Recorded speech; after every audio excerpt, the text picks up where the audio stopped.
1. I just want to make sure that the date of 2/27/20, that's not a typo, or is that correct?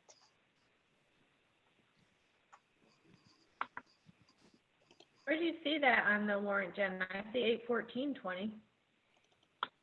Unless, You said 0011, right? yeah, and it is iBoss Incorporated. It's under the invoice date. It's on page 3. Mm.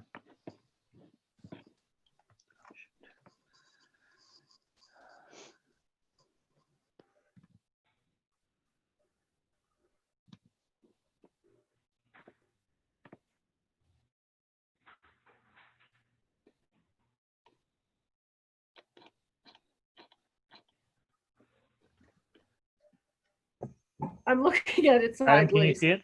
I know. I don't see it, Jen. I felt the same way. I know. Yeah, Jen, I can see it. I can. Is the question? I guess what's your concern? Is it if that's the right date for what? So is that the actual, because it's back in February and it's now September. So I just wanted to make sure that wasn't a typo.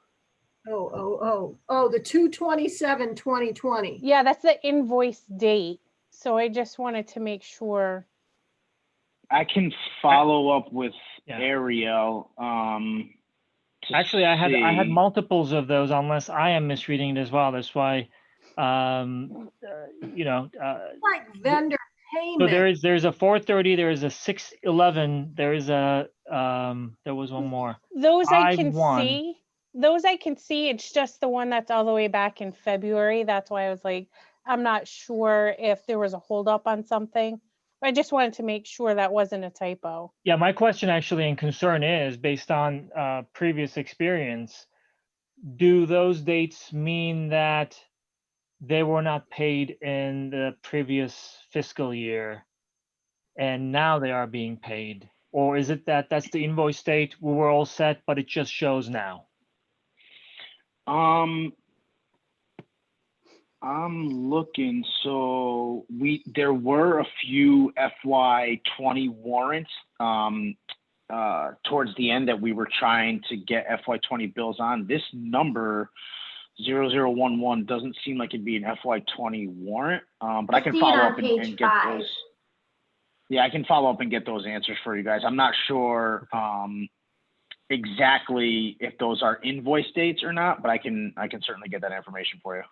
Yeah, again, if they were invoiced on those dates and paid within the previous fiscal year, I guess, and we are just seeing it for, you know, recording purposes, that's one thing. If they were invoiced and they were not paid in the past fiscal year and they are getting paid now, that may be, I don't know if that's going to be an issue.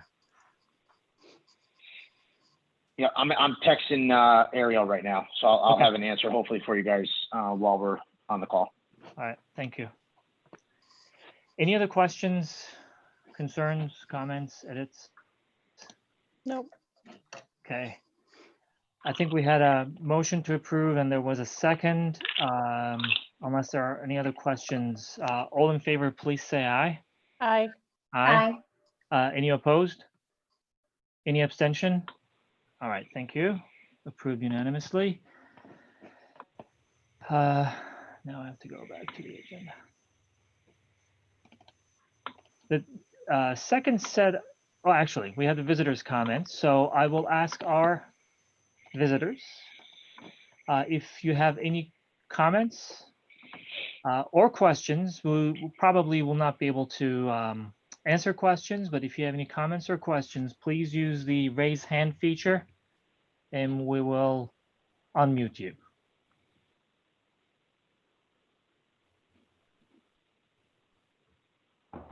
I'll just give it a few seconds in case there are folks who are not familiar with the feature. Okay, no comments or questions from our visitors today, it seems. Okay. All right, well, thank you all very much. we're going to continue with our agenda. Next, we have our new business, which consists of several votes and some information related to COVID-related grants.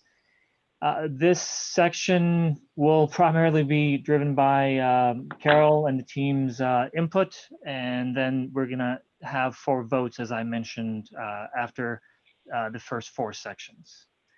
Take it away, Carol.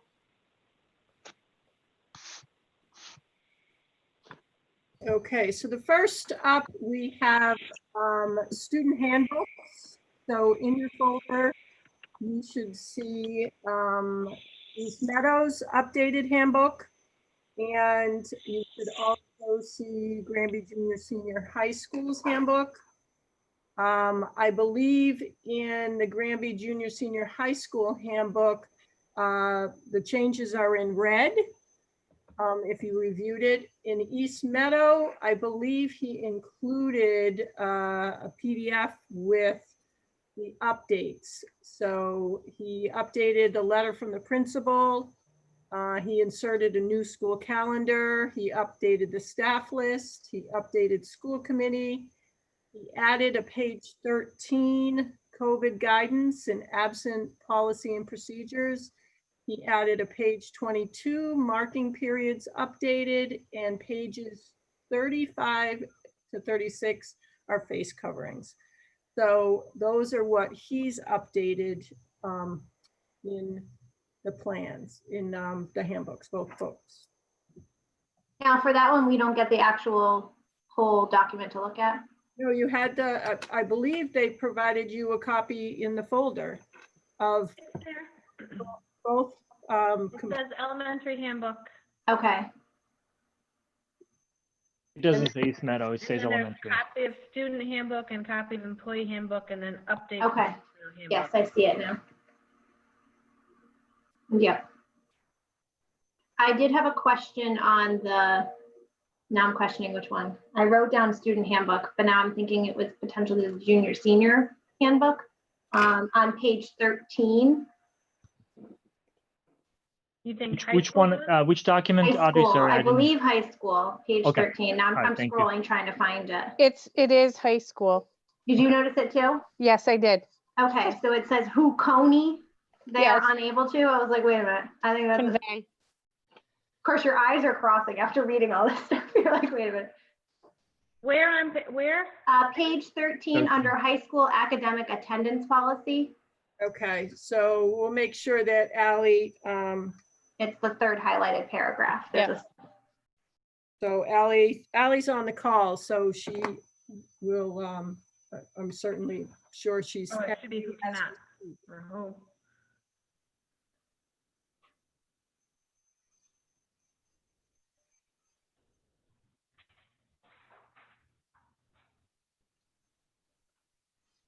We're good with that?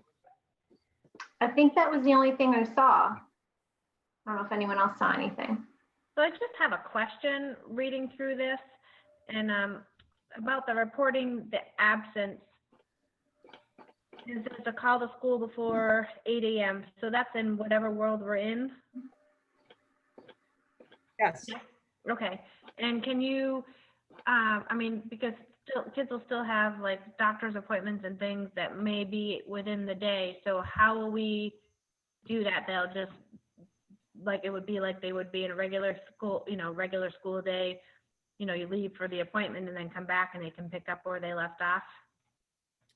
I would say that's correct, but Alec, if you could let Ally in as a panelist, that would be great. Oh, okay. I'm trying to remember from my understanding when we had this conversation. He said that we would probably have to contact the teachers to let them know, because that was one of those policy. Right, and I'm just seeing it's like about, being marked absent if you're not able to meet a certain amount of time. So I wasn't sure, I don't remember that being the case before, if your student was pulled out for, a couple of hours, if they were flat out marked. So I just wanted to make sure that we were in line, so that was all. Okay, well, Ally's on, so Ally, she, go ahead. Hi, good evening, Hello. everyone. Good evening. Yes, it is in line, Ms. Bartos. The students, I believe those were the requirements that came out from the state, some language around it. So I just Okay. took it right from the state. I think there still needs to be some work, but yes, so if we have a student that has a doctor's appointment, it would be very similar. You know, they would call in if they needed to be, if they're going to be out absent for the day. As I believe it stated, they had to be 3 hours in order to be marked present. So our teachers are taking period attendance at the high school, at the junior high school. So no changes really. We're going to do the best that we can to make sure that it's similar to what it was last year. Okay. There's an add-on on Google that does the attendance automatically now too. Yeah, we looked into that, Audrey, and I believe that I want to say that we did look into it. We were not able to use that. I think Steve's probably texting me right now. I can't do both, sorry. I believe Steve, we looked we can into actually it. get Steve to the side too. So hold on. There was some holdup. I know the Google Classroom can sync to our portal, but there was an issue as we were recording it in Rediker. I can't remember what it is. There's a lot of behind the scenes stuff when it comes to recording attendance. So if Steve can probably speak more to it than, or Stacy, I can see she's on too. Hi, all. So the reason for the attendance has to be done in the student information system for state reporting purposes. The state is now requiring us to report both virtual and hybrid attendance moving forward. So putting it in Google doesn't feed into the state's portal to capture the attendance as we're moving forward through the year. So that means attendance has to be captured manually as we always did. Is that? Yes. Okay. Yep. So attendance is the same process. Yeah, I do think as we're exploring the Google feature, Audrey, I do think we might be able to use that in some way, but it's still right now going to have to be hand entered into the portal or into the gradebook for Rediker. Yeah, we're doing the same. We're just using it as like rather than us have to constantly be like, oh, who was here? Like Yep. we can just print that out and then go back and fill Because it in. it pulls the attendance of whoever's on the Zoom or Google Correct. Meet. So, Yeah. so we've talked to teachers saying that they would have that, but then it would have to go in. We're hoping that Google and Rediker kind of start talking and we could eliminate a step, but we're not there. Certainly we're not there yet, but hopefully down the road. And I know Rediker and all student information vendors and companies are working on new processes from DESE. So we're waiting some more guidance on that. And I know Stacy's been on some of those calls but yeah, hopefully we can make it a little bit easier on teachers, but. So then to clarify, if my child is going to be absent or had an appointment, would I actually want to call the office versus the teacher if it has to get put in through Rediker? Or I would say if they're going to be absent for the full day, then you should contact the office. If it's just one class that they're going to miss, you can contact the teacher because our feeling is too, the teacher is going to be able to provide some things that they might be able to make up that time even later that day and get credit for the class, similar to what we've done with like our application for attendance recovery. It's just happening in real time. Carol, would that be the same for East Meadow? Because there aren't periods, so I wasn't sure.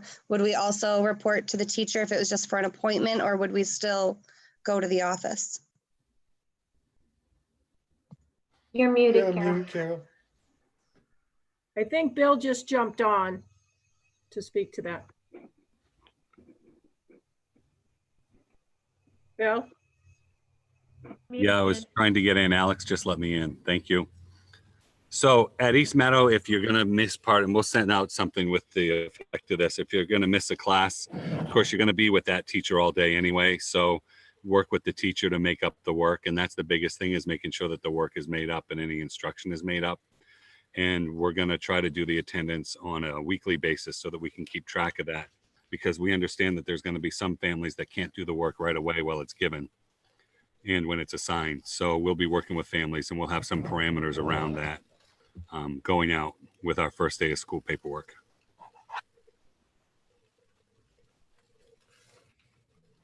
So I like the fact that we're going to be addressing some of the changes. They may even sound like exceptions, but they're important. I am assuming that when those are finalized, like the one that you mentioned, Stephen, if it's one period, call the teacher. If it's whole day, you call the office. And you know what you just shared, Bill, will they be added to the handbook once they are finalized? Yeah. Yeah, and ours will be added under the COVID information because it's going to be for mainly this year only.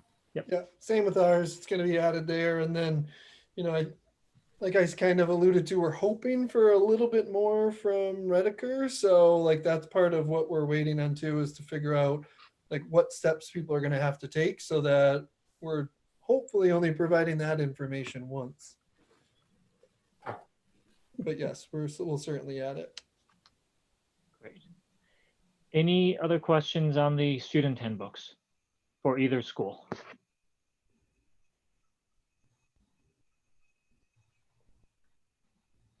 Okay. Stephen or Bill or Allie, did you have anything else to add? We're going to vote now if we're all set. All good? Yeah, Okay. I think we're good. All right. So with that, may I ask for a motion to approve the updated student handbooks for East Meadow and Granby Junior Senior High School? So moved. I'll make the motion. Thank you. So Jen made the motion, Jacqueline, and Audrey seconded. All right, any additional comments or questions? Okay, all in favor to approve the updated student handbooks, please say aye. Aye. Aye. Any opposed? Any abstention? Jen, did you approve? Bartos? Oh, yeah. Yeah. Okay, all right, good. All right, so it was, they were, the updated handbooks, student handbooks were approved unanimously. Thank you for that. Thank you, Stephen, Bill, and Allie, and Stacy. Now, moving on to the second handbook, the employee handbook. I think, Carol, you're going to be speaking to that. So Allie's been working with Jacqueline on this, but we have added the mask policy to the handbook. And I believe that is the only thing that was added. So everything else is the same from last year. The only thing you'll see is the section on the mask policy, which we will be voting on that next. So I do have a question because this is for this year. And under hours of work, it does talk about open house and parents' night. So it's part of the handbook, but I didn't think, we don't have any of those dates in the calendar, and I didn't think we were necessarily doing those because of the COVID thing. So I just was wondering, do we need to tweak that in just verbiage for the handbook for this year, or does it matter? So that is something that is going through negotiation right now. There, Okay, sorry. you know, there will be some form of open house.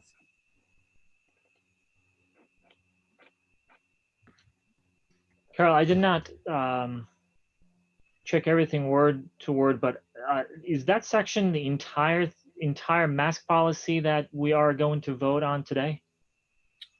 Or is it a summarized version of it? No, the only thing I think is not all of the pictures are in there. There's, you know, just the one section of pictures. Right, but there's a section that starts with something like tightly woven, and I don't see this unless I'm missing it. Right. So there, we took, you know, the main pieces of it. The mask should be at least 2 to 3 layers thick. They must fit snugly. We can make sure that it's exactly the one, you know, because the one that you are going to approve had some updates. So it's possible that when this one was put in, it didn't have the updates, but it looks pretty close. Okay, so I will suggest the following. Let's just move to the next item and talk about the mask policy. If this is a summary of that, then we can, based on that conversation, we can go back and approve that since that's the section that was updated. Yeah, good? some of it, Emery, wasn't relevant for the employee handbook. So we took out some of that language and just left what the language that you see. So it was more Right. of a summary. I'm only, and then that's good clarification. Thank you, Ali. I'm only thinking procedurally, we're calling that section the mask policy without approving the mask policy, which is a little more comprehensive than that one. Once we approve the mask policy, we can say that this is actually taken from the mask policy, except for that particular section, and that would be all fine. Okay. Okay, so tabling that element, the employee handbook for a moment. Moving on to the next item on the mask policy, which is what we had seen before, but this one is more elaborate than the last one that you have seen. Can you give us some background on this, Carol? So this was originally the framework for this was presented by MASC. We then took it and we worked, Nancy Jenks and Dr. Tom Wadinsky worked on this along with me to make sure that we were identifying, you know, what is a good mask? What does a good mask look like versus, I mean, what is not a good mask and what is considered a good mask? So that we had both examples there for people. So people would know that gaiters aren't considered a good mask, that bandanas don't provide the coverage necessary, and that masks with valves are not considered acceptable as well. And so we presented this also to the health and safety team. There were recommendations from both the Board of Health and Dr. Tom in making sure that, you know, we put in pictures so people could see what, you know, the different masks look like. And I have a question on that. yes. Because one of the pictures on there is a, for lack of a better word, disposable. I'm not sure if that's the right word for it. But then there's the line in here says mask should allow the individual to breathe without restriction and should be able to be washed and machine dried without damage or change to shape. If you're wearing a disposable mask, it does not meet that requirement. Although when you look at the row of pictures, number 1 is a disposable mask. So it meets our criteria, but the verbiage precludes it. But if you further down, if you go further down in that paragraph, it says individuals may also wear surgical, so that would be considered a surgical mask, N95s or K95s if they so choose. So it is an acceptable mask, but if you're going to wear a cloth one, you need to have a cloth one that has 2 or 3 layers and is machine washable. So. And the disposable ones also aren't necessarily 2 or 3 layers. It's one. I know it's considered a surgical mask. I'm hung up on the semantics because I don't want it to be. I don't know. Does anyone else An see what I'm issue saying? if somebody wears that type of mask, and is that Right, your like concern? can it be held to the letter of the law? Like does it Yeah. actually, because those disposable ones I don't think are considered surgical ones. Nancy, do you want to respond to that? So there's different types of surgical masks. The ones that they are producing do meet some of the criteria from the studies that we're seeing. Again, if we're going to get technical and get hospital grade, masks, especially with all the different types out there, it's going to be challenging for families. So the ones that they are providing that people can buy in the grocery store or online do provide some protection, but our main concern was the ones that if people are getting the fabric masks, are that one layer that doesn't provide any protection against air particles, like the gaiters, the the bandanas that just kind of hang and don't provide that close-knit seal around the face. Those were the major concerns that the Board of Health had brought up and had been stressing at the meetings. And they had also addressed at our last Health and Safety Committee meeting, when we were going over the policy, that they felt that people should have the option, if they wanted, to wear surgical KN95 and N95 masks. So that's why that was put in there under the request. Nancy, thank you for that. I think what I'm hearing, and let me see if I'm hearing it correctly. If there are some types of surgical masks that are single use, designed for a single use, in our policy, the way we read it, it is saying that masks should be washed, which is great, and then machine dried. Awesome. Are there any types of surgical masks, especially the one that is pictured on that policy, that may not stand washing or machine drying? From my understanding, surgical masks are one-time use. They're not meant to be reused multiple times. When we refer to the washing and drying, that's for cloth masks, not for surgical masks. So my question then would be, should we have something in the policy that states that if they choose a surgical mask, that it's a one-time use and should be thrown away? Jen, is that what you're thinking? Well, yeah, it's just the semantics of it, the way it's reading right now. I mean, if we're the people that are supposed to be like voting on this and it's not clear to me, then I don't feel like it's necessarily 100% clear to other people, because it to me, it feels like it's contradicting itself. And, you know, I understand the intent of it, but I just want to make sure that, you know, can we add verbiage in there that says that those, you know, clearly calls out those disposable masks? Yes. Because it just, I don't know. So if we, Nancy, would it be okay if we added something that says the one-time disposable surgical masks cannot be worn again, or something like that? Or just say One-time use. one-time use surgical. Yes, we can correct that. So what would I'm be, really good at it, though. pardon me?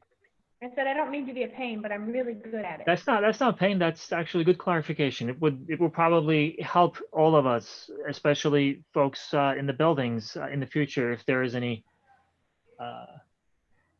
concern or any debate over what type of mask folks are wearing. You can add that to say you may also wear one-time surgical masks.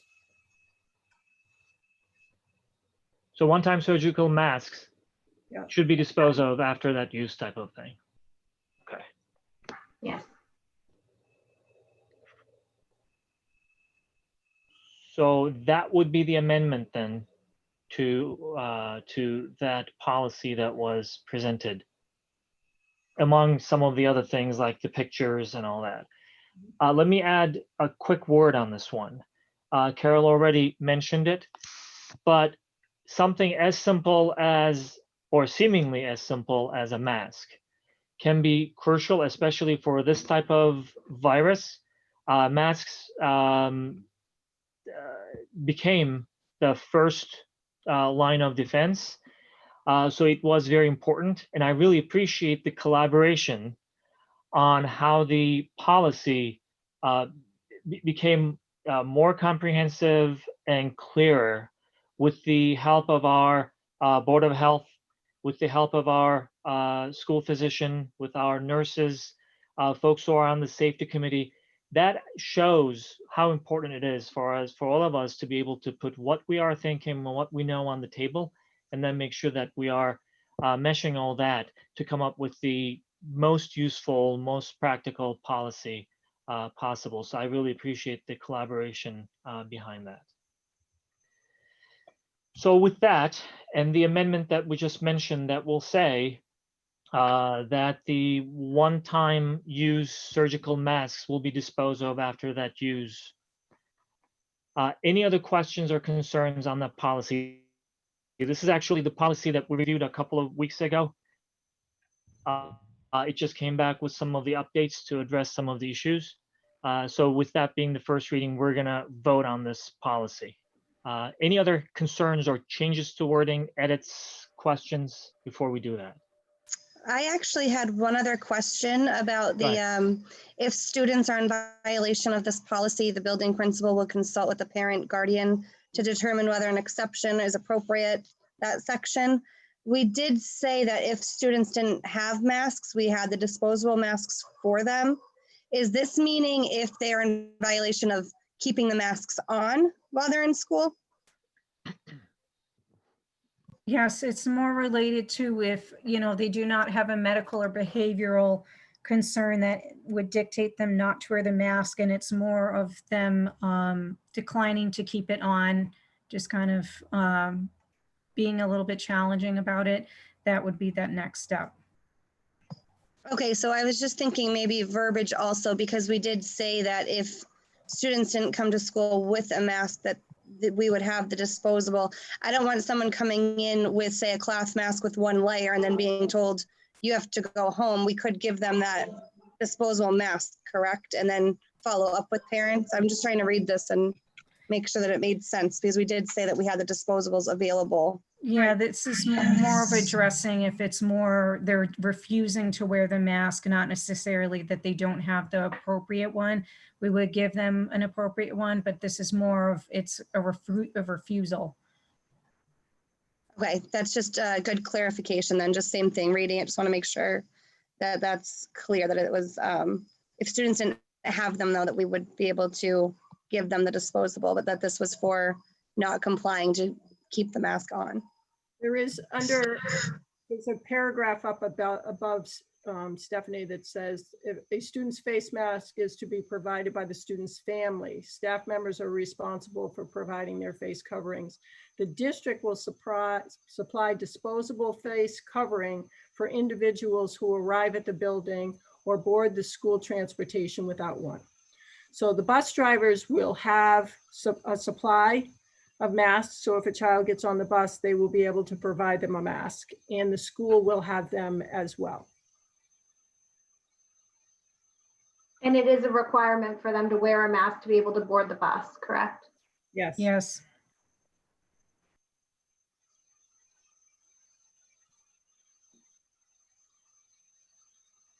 Is that written? I'm trying to remember if I saw that explicitly written somewhere. I know we've talked about it, but is that? It's in the reopening plan that they have to But wear should it on that the be part bus. of the mask policy? We can include it. It says it in the paragraph above. A face mask that covers the nose and mouth must be worn by all individuals in school buildings and on school transportation. Okay. So it is there. I got to admit, my eyes are going cross from reading all the different things. I read something and I think it's in one thing, but it's in another. Or my apologies. I just read the same thing. Like, oh, does it say it there?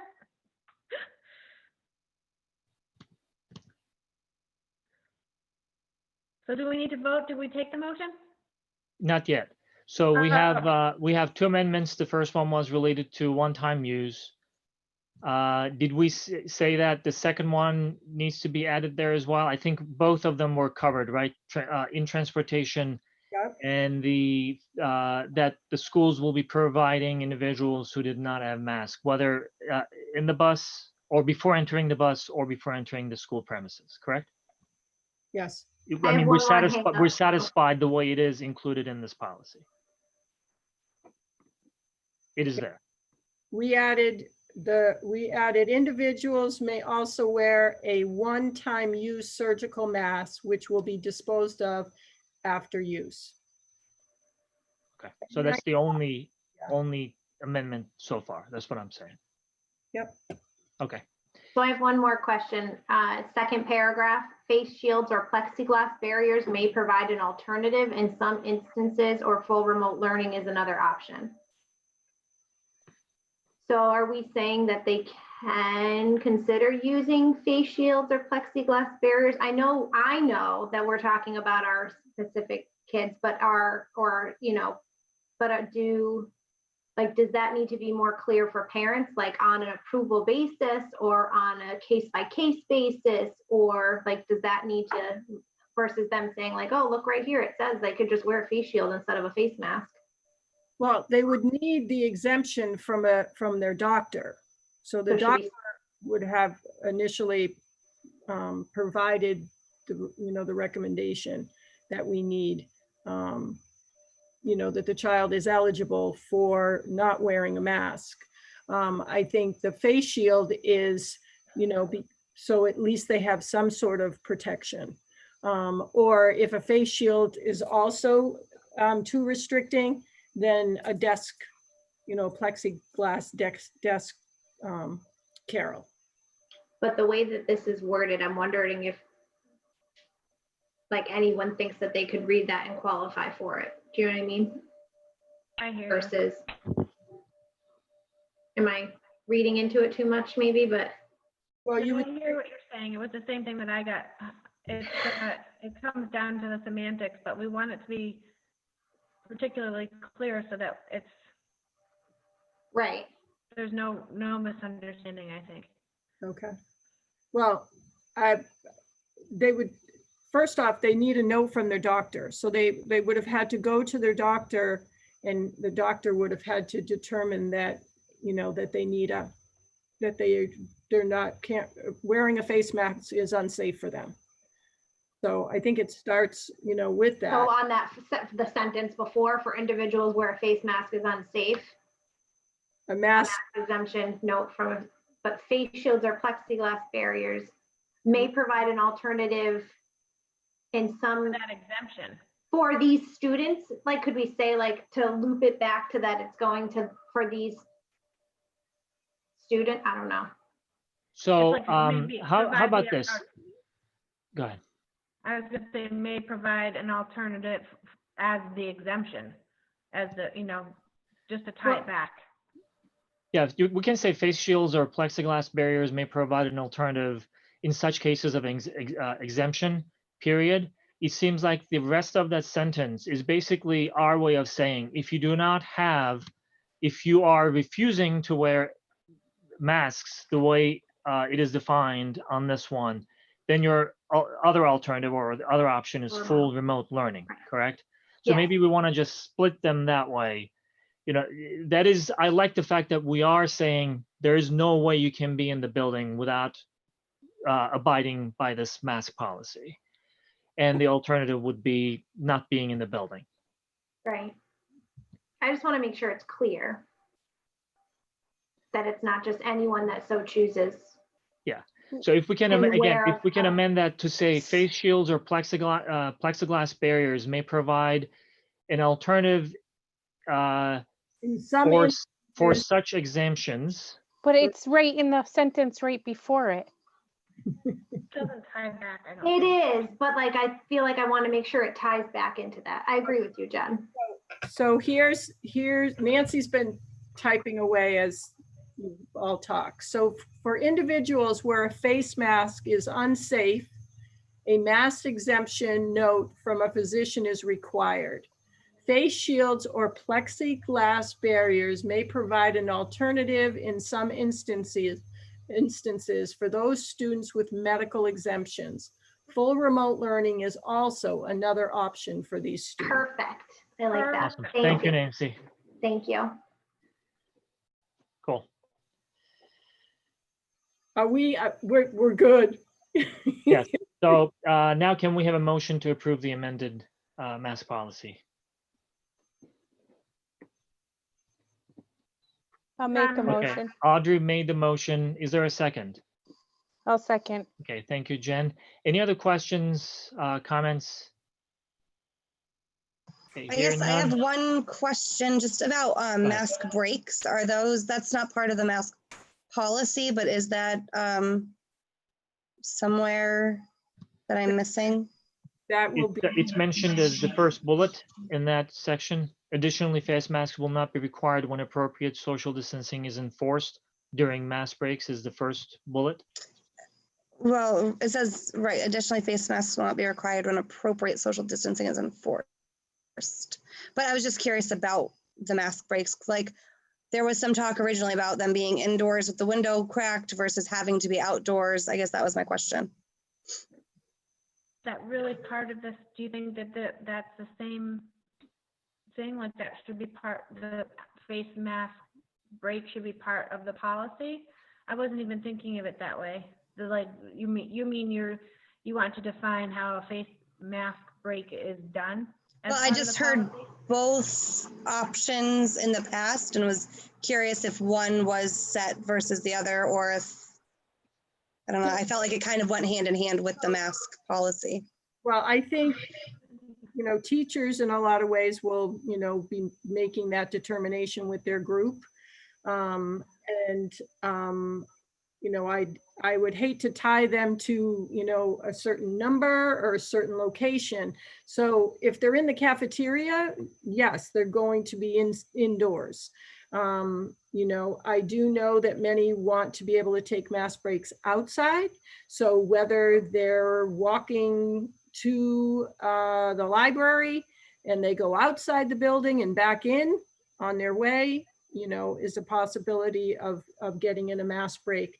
But I do know that there's been emphasis on outdoor mask breaks. So you may find that they may have a morning recess where kids are going out. I don't know, Stephen, if you have a set schedule at the high school on how that's going. We have a draft. We talked about the mask breaks and the draft bell schedule, but to be honest, there's some work that needs to be done around mask breaks. I'm just trying to take it day by day, and there's a lot of days between now and when we'll need to take a mask break. So it's definitely on the list, but like a set time, set schedule, that's still a bit of a work in progress. But I anticipate, I don't know if this helps Stephanie's question at all, but I anticipate, 90%, if not 100% of them will happen outdoors, weather permitting and things like that. But I think we're going to make every effort to make sure they're outdoors, and some of them might happen. A teacher might decide to take them a little earlier or later. So those are some details that we're thinking about, but not quite totally there yet.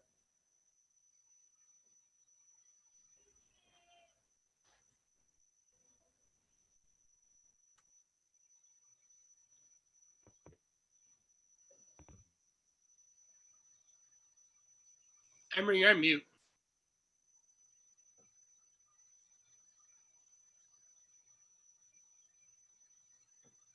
Emery, did you hear that? You're on mute. The irony is I was telling Stephen that he was on mute as I'm on mute. So, even more irony, I was saying, I think yeah. everyone's on mute. So what I was saying to Stephanie, that this is a good question, but what I'm hearing is that we still have some additional work to do on the mask breaks, and we can incorporate all that detail in there as it becomes more clear. Is that good? Yep, that sounds good. Okay, thank you. All right, so having a motion and a second, unless there are any other questions, all in favor to approve the mask policy as amended, please say aye. Aye. Aye. Aye. Any opposed? Any abstention? Okay, approved unanimously. Thank you. Moving, even when I have multiple screens, I can keep the agenda on. You're up to Board of Health and School Sports. Actually, we're going back to the employee handbook because we wanted to first talk about the mask policy. So now that we have the mask policy in place, revisiting the employee handbook, any questions, any other discussion of the employee handbook? So the part that's in red there is what we just, essentially what we just approved, so it's, right? A little less than that. That's a good question. It's a little less than that. It's a abbreviated version of it. I had it, now I can't find it. So on page 23. Thank you. This also has our most updated calendar in it, correct?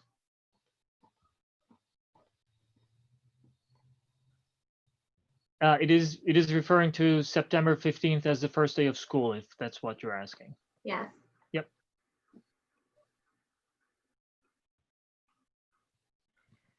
So one thing, does it matter? I don't know, maybe it doesn't, but we only have the Gators shown here as unacceptable. Should we have the picture of what is acceptable in this one, in the employee handbook, maybe? I added it. Wow, you're fast. We just like to hit the checkbox on a lot of these things. Perfect, We're thank you. editing as you're talking. Pretty fantastic. Can we just put something on top of this section that this is directly from now an approved mask policy, and the full reference should be made to that mask policy. This is good that we have that section in there, but if we can add that there is actually a full mask policy that is a little more elaborate than that one, that probably should solve the problem. Would you be okay if we just embed the link into it? If this is an electronic document, sure. I mean, I have no problem having that section in the employee handbook. It's good. It's, there are some visuals, but there is more now and more clarity on the full mask policy. I think it's good practice to refer to that one. I think if to refer to the full policy, please click on, that would be. Agreed. Or Ally, you can link it to the word, the policy, this policy, and just link it. Okay. Any other questions, comments, thoughts, suggestions? Okay. Is there a motion to approve the amended employee handbook? Make the motion.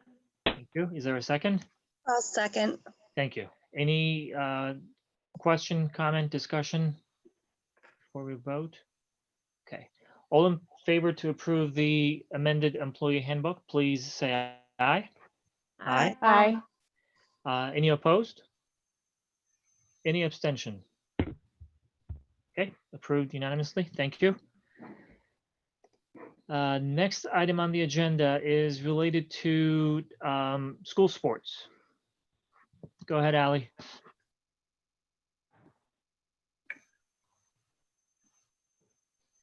Okay, so I don't know where you want me to start.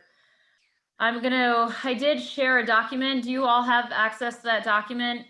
It was a one-pager. I tried to keep it short and sweet. Yep.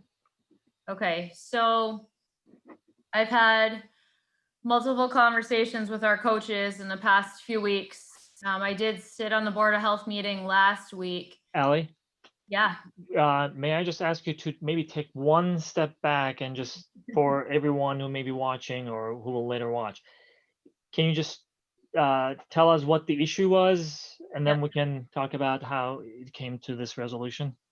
sure. So the Board of Health, when we went red in GRANBY, they held an emergency meeting and they shut the fields down in the town for all sporting activities. And that included our sports at the high school. So we had some steps here in order to get the ball rolling in regards to supporting fall athletics at the school. And the first step was meeting with the Board of Health to have them rescind their statement about the field closures. We met with the Board of Health on 2 separate occasions. The first one was an item discussion in which we talked about it. they had some information that they were discussing, and I supported some of that information, some rumors, things that were out there that I kind of clarified and provided understanding on. And they appreciated that. They heard us out. They wanted to know what sports we were going to be offering, what guidelines we're going to be following. To be honest, there was a little bit of back and forth over it. GAA also sat on that. As you know, GAA is our feeder program. Meg Slozik was on the meeting with us, and she was amazing. And so they wanted to know pretty much what our plan is moving forward and how we're going to be safe for fall athletics. So to separate GAA and our athletic program at the high school, I explained to them with a document that I shared with all of the guidelines that were outlining the guidelines for those individualized sports. So for soccer, boys and girls soccer, for cross country, for volleyball, girls volleyball, for golf. Golf really isn't, it's kind of its own thing. And as of right now, golf is, we don't need to really talk about it. It's awesome, but we have one golfer and he's in the clear to play. So, because they're not on the campus, because they hold it at courses. So that's why I'm saying that. And I feel like I'm missing a sport. Oh, and esports, they wouldn't really talk about that because it's all virtual.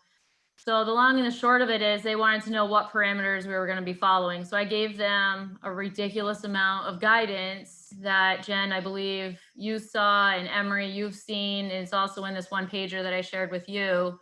It was put out from the EEA. They also came out with individual guidelines for each sport. And you can take a read on them if you'd like. I had my coaches do it, and I met with my coaches and had a very in-depth conversation about whether or not we could actually meet these recommendations. Is it feasible? Is it realistic? Is it something that we can honor? And I appreciate their perspective on it. So I guess my questions for you outlined in the document is really hard, like to only have one screen here. I'm used to seeing 3 screens. So I'm just going to minimize all you and I'm going to look at it. So you have in front of you the MIA guidance. You would need a few days to read through all of this, the youth and sport guidance, the individual specific sport guidance. So I'm here to look for your support in moving forward boys and girls soccer to play this fall. We do have an option to postpone the season, but it's taken a huge gamble. And what I mean by that is the season that they're proposing, typically we're battling snow on the fields until April. We know in New England, we can get snow in April. So it's a gamble. It's certainly an option. After speaking with both of my soccer coaches, actually all 4 of them, they are in support of moving forward with playing this fall. And there's other things down below this chart I'm going to talk about too, because it goes into detail, and I think that's what you want. Cross country, after pretty lengthy conversations with our cross country coach, we've made the decision to postpone the entire cross country season, and I support that decision moving forward. There's decisions and there's reasons behind it that I don't want to go into detail, and I would respectfully ask that you honor that. I'd certainly be open to it though, in a conversation, Emery, with you, if that would be okay. Girls volleyball, the Board of Health supported girls volleyball, only outside, which is great and everything. We can't go to East Meadow because the court is not full size. When they built the new school, it's only big enough for elementary students, which is okay. We practice over there, we appreciate it, but they supported girls volleyball being played outdoors only. So after speaking with Coach Zach, he decided that we would do practice only and move our season to fall 2.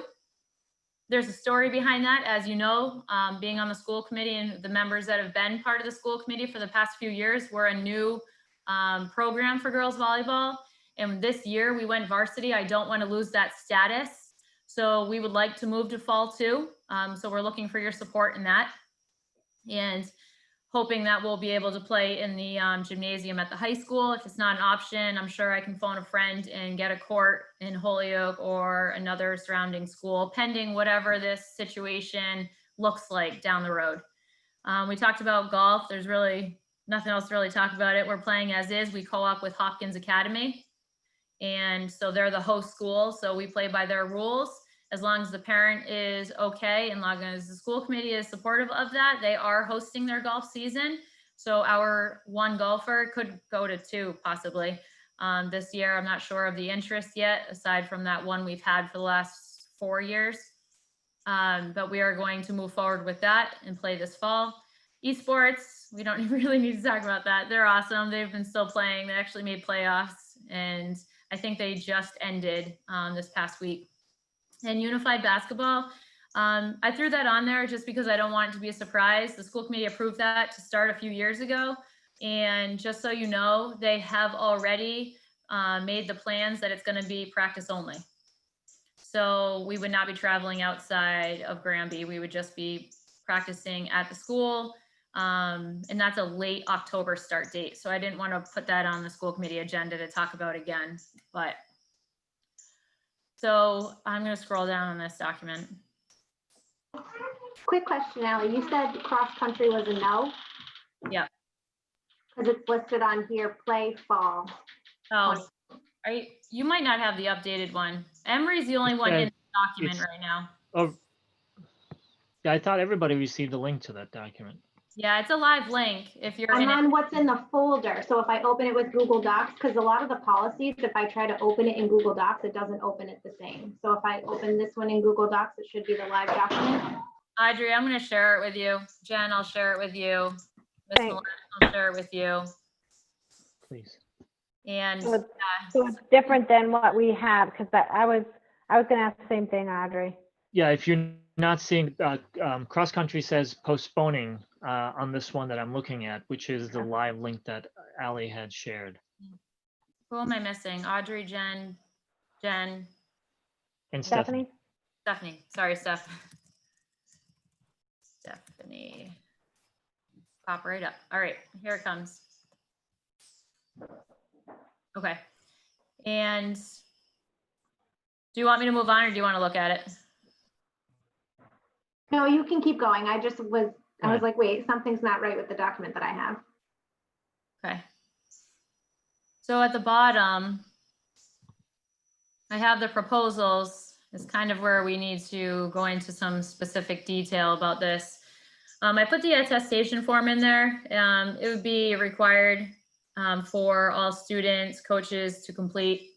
It's pretty, you can click on it and look at it. I'll spare you from that. I did talk to the coaches about having like a player pack and like a coach pack. And what I mean by that is we would have the players almost like it's your school supplies. We'd have them almost like prepare their own athletic supplies. And that could, for the players, it could be a spare mask in their bag, kind of like 2 pairs of socks. You never go to a game without 2 pairs of socks.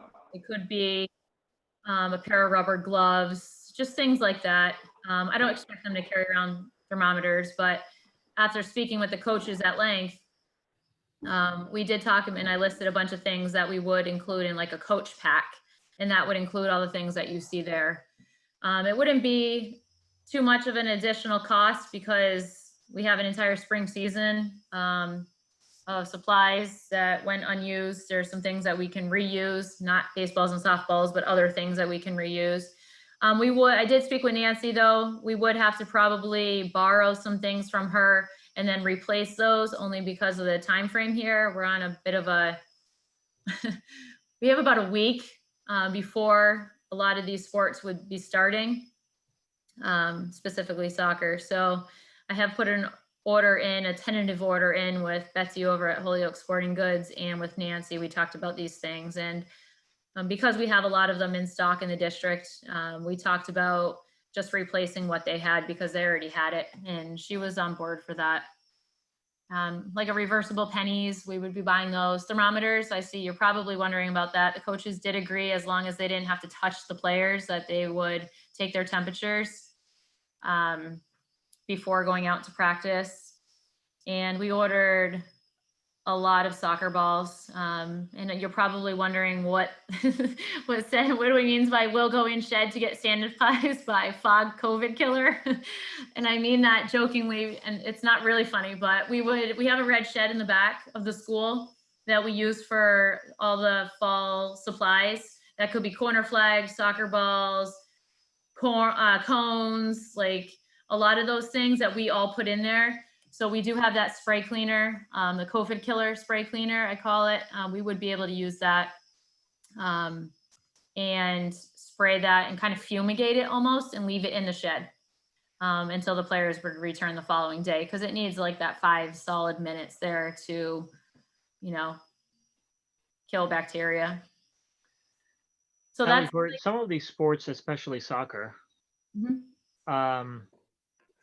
there are new rules intended to minimize interaction and, you know, no tackling type of thing, and you know, you're not supposed.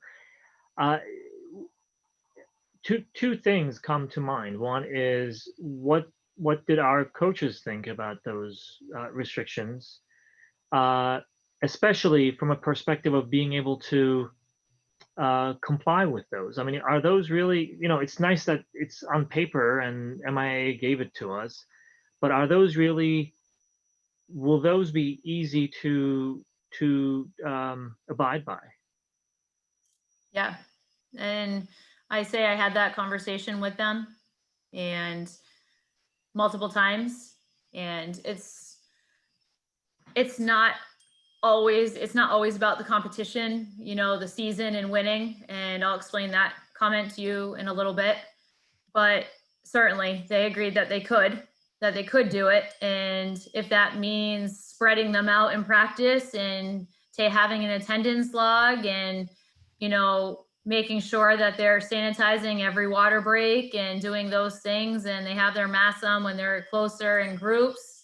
Certainly, I think when they first read it and read the changes in the game, of course, I was a soccer coach for years myself as well. And it does change the game completely. It takes the fun out of the game. Like you can't do head balls. It certainly takes the fun out of the game, but it's not just about winning and competition. And I 100% get that. It's about the whole athlete, the whole child, and just being able to give them structure, some type of activity, I think is so important right now. And if we circle back to how we were all feeling back in, gosh, I feel like this was March 13th was like the scariest day ever, right?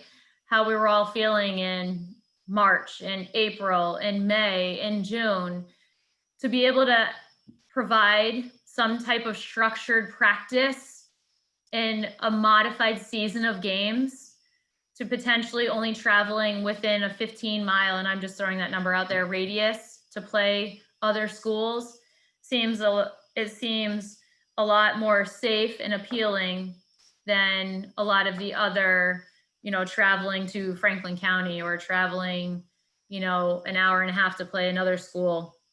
But yeah, I get it. And it takes a lot of the fun out of the game, but the coaches committed to it. And I asked them if they were not able to do that, to just let me know honestly. And I mean, the first part is from my perspective, you know, avid soccer fan, former player, that first part is absolutely correct. I mean, just it's not the same game, but for all the reasons that you mentioned, I'm okay with that. What I was trying to understand is all the precautions that were taken. What I'm hearing is that we think we will be able to keep the players apart and make sure that they are really playing some version of the game with all the safety precautions that are put in place. Is that fair to say? Yep, it certainly is. Okay. There's other sections on here too, Emery, that I think will help with my explanation. If you're okay, we can move on to spectators.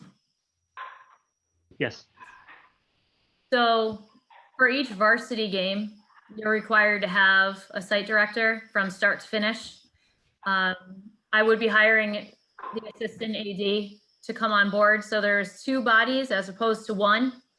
We talked about this at length at the PVIC meeting.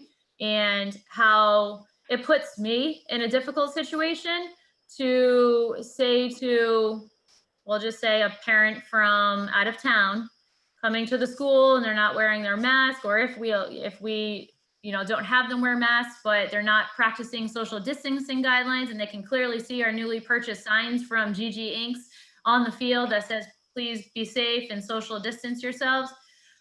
So I would have a second person there to help me. I would serve as a site director. That other person would serve as like the COVID director almost, if I just want to throw a fancy name out there.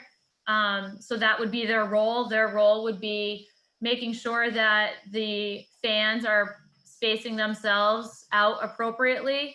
And I need to bring this to you to see what your thoughts around this are. It was a back and forth with at our AD meeting, because there's some schools that are saying parents have to drive all their athletes to the away games. So what do you say to the parent? What do you say to Ms. Bartos when Ms. Bartos drives, her daughter to a swim meet, and then they turn around and say, okay, have a nice day, see you later, you can't stay. So that's something that I need to hear from you. I need to see what your thoughts and opinions are about spectators at our school, because that will be a determining factor. Are we going to allow away parents to our school? Because they're taking you're going from maybe 20 fans to 40 fans. So here's my question. What is the capacity limitation? 50 per field. And that includes the athletes, and It does not include the athletes. so it's spectators only. Yeah. And then, because then the other question is, how do you limit, could there be a memo put out for each player? They're only allowed to bring one person with them. Yeah, that's hard. And that's so hard. I know. And I wonder, my heart goes, I experienced that myself with my own son playing baseball. Like, mom can't go to your game. Sorry, bud, I didn't make the list. I'll go sit in my car and watch you play. But there's split families that we have to consider here. And I would feel confident saying that I know my families enough to say that I could have those conversations with my families confidently and say that we need to practice our social distancing. I'm not worried about my families at all. I know that they would respect that if we had signage up. I worry about other families and being put in that situation, and having to pick up the phone, possibly to call GRANBY Police Department and say, hey, I got someone here battling me because they can't follow our protocols. But so here's the other question: collaborating with the schools that you would be doing games with, could we all get together and make a policy so that everybody's on board if you're going to the games? Yeah, it sounds like you must have been a fly on the wall, Jen, for that meeting I was on, because and I didn't want to say this yet, but there is a proposal out there for a bubble. Okay. Now, what I mean by this is everyone has an alignment into a league. Okay. All the schedules have been wiped out. Okay. All the scheduling that was done already last spring, that has now been gone. So they're proposing, and they have not made a final decision because there's still 3 schools that have yet to meet with their school committees. We're one of them. Chicopee is another, and they have 2 schools, Chicopee Comp and Chicopee High. And there's one other one, I forget what it is. But once that decision is made from the school committees, they can take all those schools and the schools that have approved fall sports and what sports they were and put those in a bubble. So that means that instead of us playing Gateway in boys soccer, us going to Springfield to play Renaissance, girls soccer, us going to Mount Everett to play vice versa, like all those schools, we would only be playing schools in our bubble. So that could potentially be Belchertown, South Hadley, Chicopee, all the schools within a certain radius. So that's the bubble proposal that they're talking about at length. And I pushed a little bit last week on them to say it'd be really nice if you made a vote on this right now, but they said we can't until all the schools committees have made their final decision. So yes, 100% agree with you that moving forward, I would like to, if all the schools in that bubble were to agree, it would make everybody's life a whole lot easier. But isn't everybody going to be in the same sort of situation? I mean, no matter where you go. I mean, like for root soccer from GAA, we just got our rules and it's only one parent per game, and some fields apparently they're going to be having you check in and, you know, take information for contact tracing in case there's a problem. So it's not like we're alone in this, that it's just, I feel like everybody's going to be on the same page. And I love the idea of kind of creating some type of a policy so that we can do that once we get going. But I guess I'm naive in the fact that I feel like there was going to be.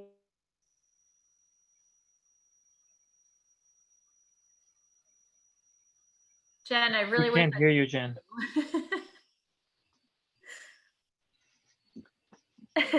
You know, Alex censors foul language, so. Honestly, I think I might have hit a button by accident. Sorry, Jen. Oh, so I was cut out? Jen. I didn't even know what I said. It's all right. You were saying that it's a good idea to have a policy for everyone to follow. Yeah, but because I guess I'm naive in the fact that I think that people are going to give us a hard time because at least the kids are getting to play. It may not look the same, it may not feel the same, but at least the kids are getting to play. So, I mean, I don't know what was heard or not heard, but like everywhere is getting the rules going out. So it's not like we're going to be an anomaly if we have, you know, only one spectator per athlete, or, you know, spots marked off. If you're within their bubble, you know, one family can stay here and then 6 feet away, you know, we can kind of do that. But I'm with you. It's like the whole child, the whole athlete. It's like we want to get these kids back out on the field and get them feeling, because I think it motivates them to do well and so many other things. Like they want to make sure they maintain their grades to maintain eligibility, and you know, there is something to that competitive spirit that brings out, and it's going to look different, but I feel like it's the pros outweigh the cons, sort of.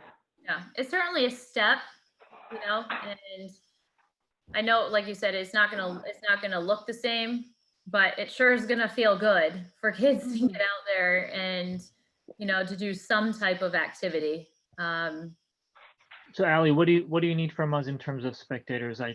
Especially that section you were asking for school committee's thoughts. What are the thoughts of, since we are apparently one of the last few school committees, what are we hearing from other school districts? Yeah, no pressure on that, Emery.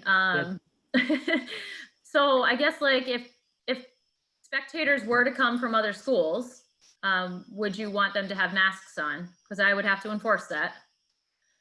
Or is that opening a huge can of worms that I really don't want to go down? I mean, I don't want to go down that hole, but I certainly will if it comes down to it. I just want to be safe. And I think like our parents, you know, would respect, and we have that fall informational meeting. I plan to have that Thursday pending tonight with parents, and we can just, you know, reinforce and lay out the rules and be very clear about what to expect. I mean, there's going to be a lot happening in the next week, you know, creating schedules as soon as I hear who's in and who's out. Audrey? So I guess what do I need from you? I need you to say yes, for one. That's what I really need. I need you to understand that there are things that I have reservations about. Bathrooms, like we need to make sure that we design a program for cleaning, schedule, make sure that they're cleaning them, because the porta potty will not be in use. Ooh, easy to get down. The porta potty will not be in use. And the travel, we won't be traveling outside of our bubble. So I think that would make you feel better about that, because I know that came up on the Board of Health meeting. So I need you to say yes. I'm confident. Yes to sports? Yes, the way yes it to is sports. proposed? Okay. Audrey had a comment or question.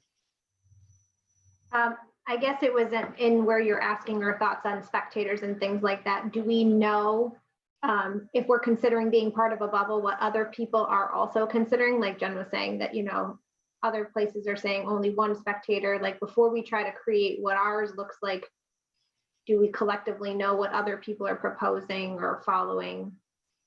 Yeah, I've had some back and forth messages with a couple of the ADs already that are in close proximity to us. Belchertown, for example, just AD to AD saying like, I know her strong opinions about it, would not support having spectators.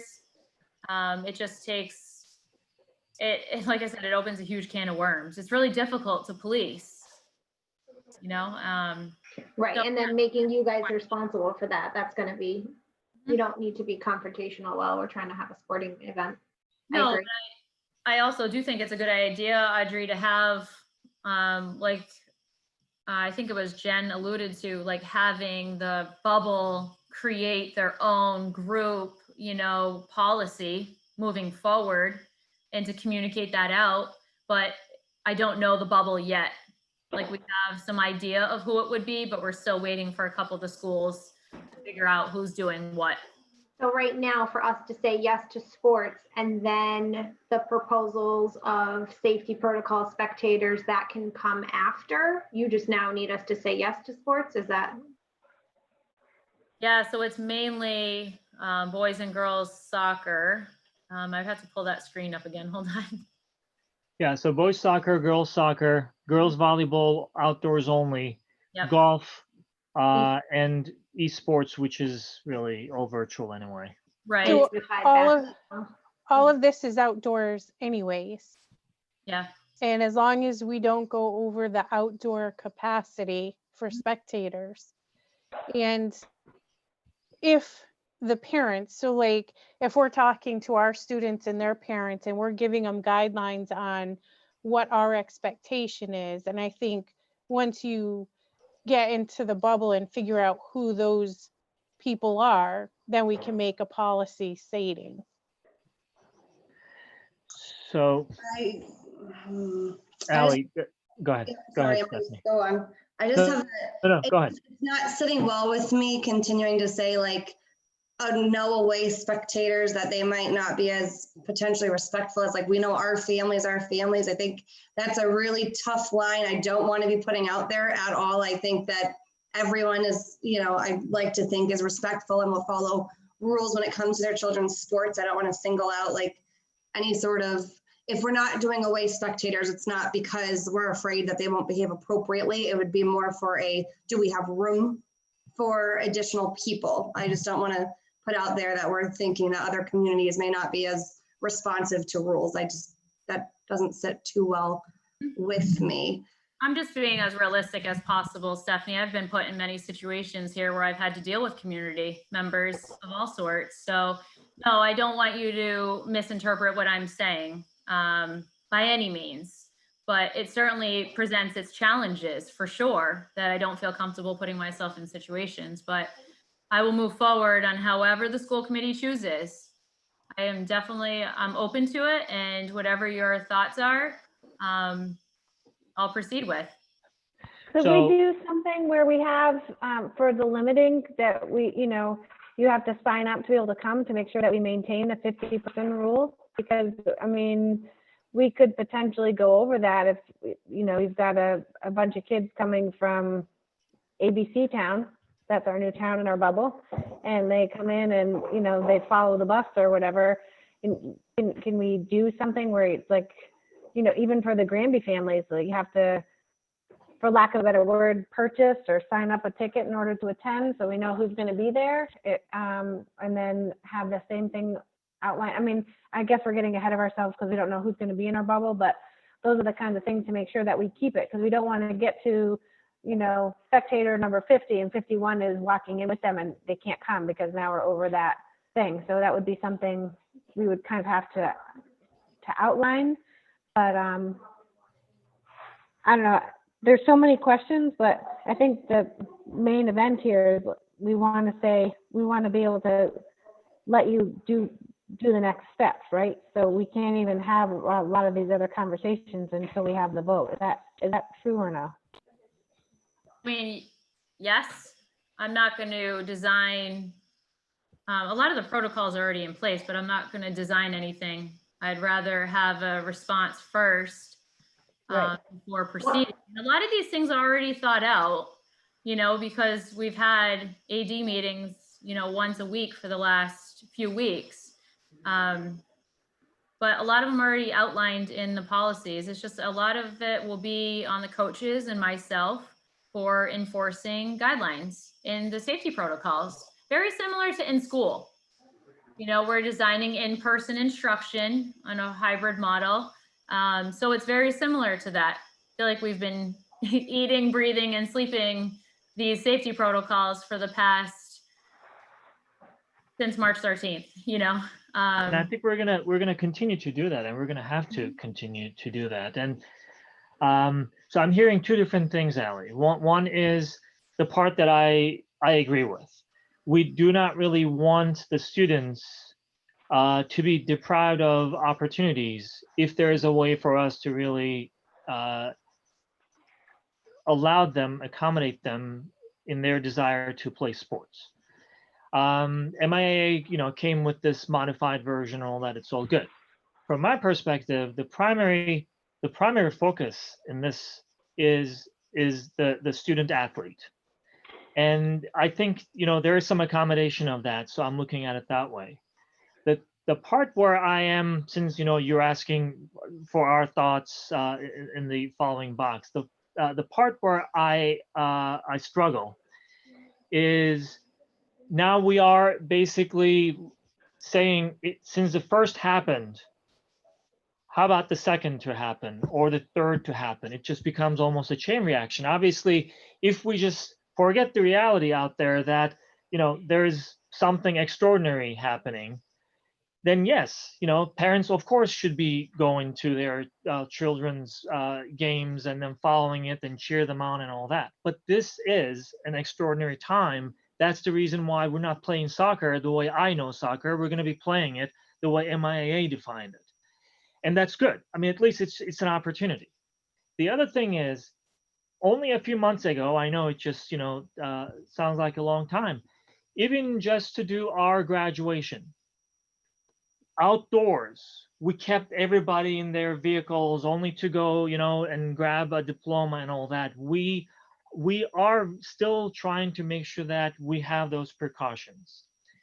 The last thing that I'm going to say is probably a little controversial, but I'll say it nonetheless. With all the examples that we are seeing, I think there is still room for us to be cautious about interactions and how folks quickly forget about distancing and masks and all that stuff.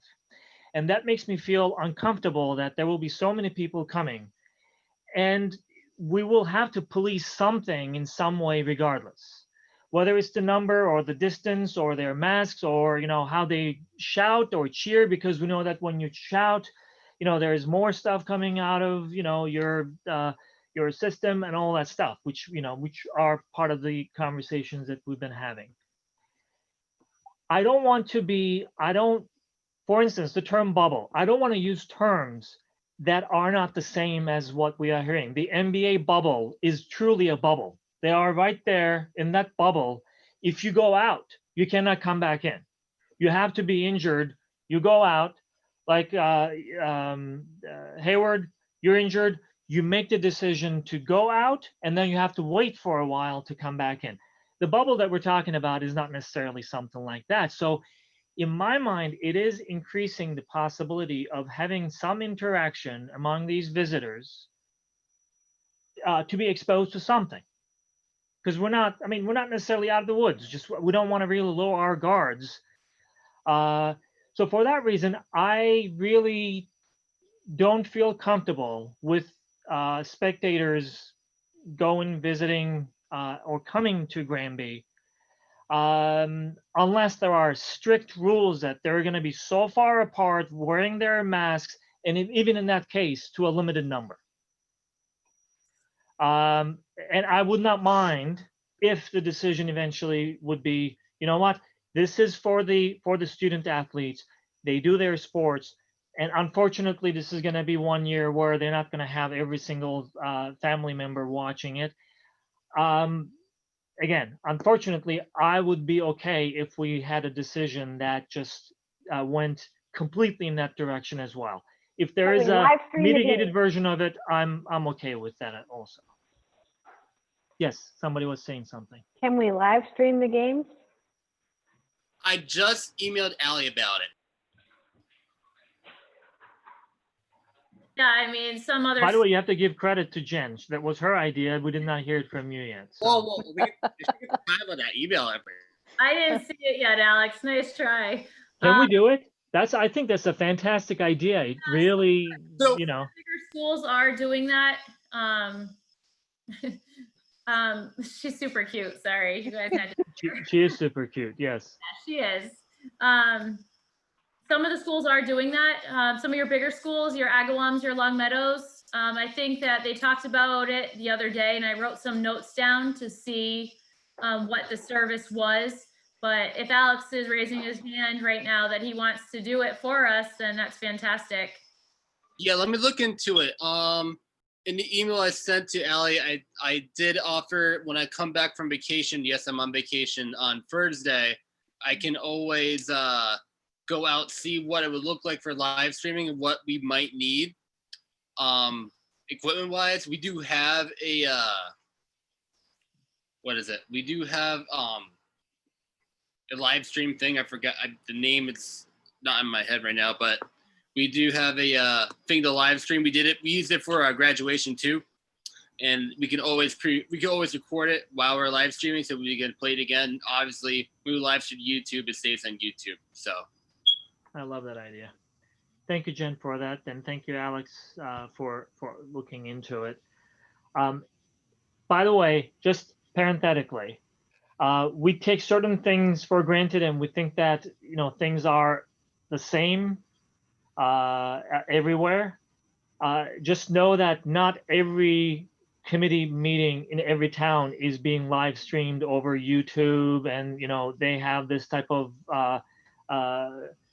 opportunity. So I really appreciate, Alex, you offering all that and making it available to us. So if we can do this, this would be awesome. In fact, this would be something we can potentially do in the future as well when this thing is over.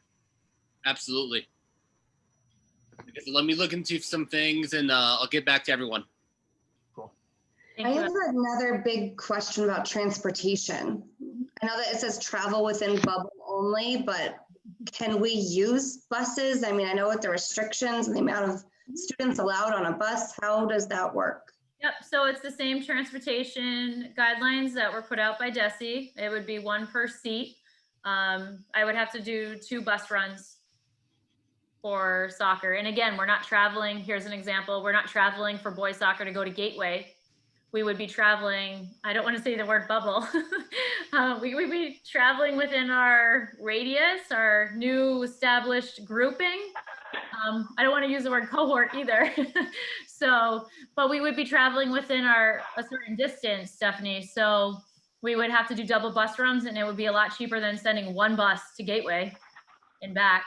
You know what I mean? So we would do 2 buses, 1 for varsity, 1 for JV. It is in a way that cohort model, isn't it? I know you hesitated, but we are saying we will only compete against those schools only, right? We're only compete against those schools that we know, and only against those schools, so that we know if anything happens, where we were, what precautions we need to take, and all that. So I think that's fair. That's not a bad way of looking at it. I just don't want to forget, any one of us to forget, that we are still going through this extraordinary time, and we should be as cautious as possible. I'm very happy that student athletes will have the opportunity, but let's not just, forget that there are some risks to all these options that we're talking about. Mm-hmm. And certainly, like, the game schedule is my final thoughts here. Just so you know, typically a game schedule is 18 games. So if you were to play those schools in your cohort, you would be playing them twice, and that's it. So our season would be cut pretty short Because they were thinking probably like 5, 6 schools at most being in your cohort.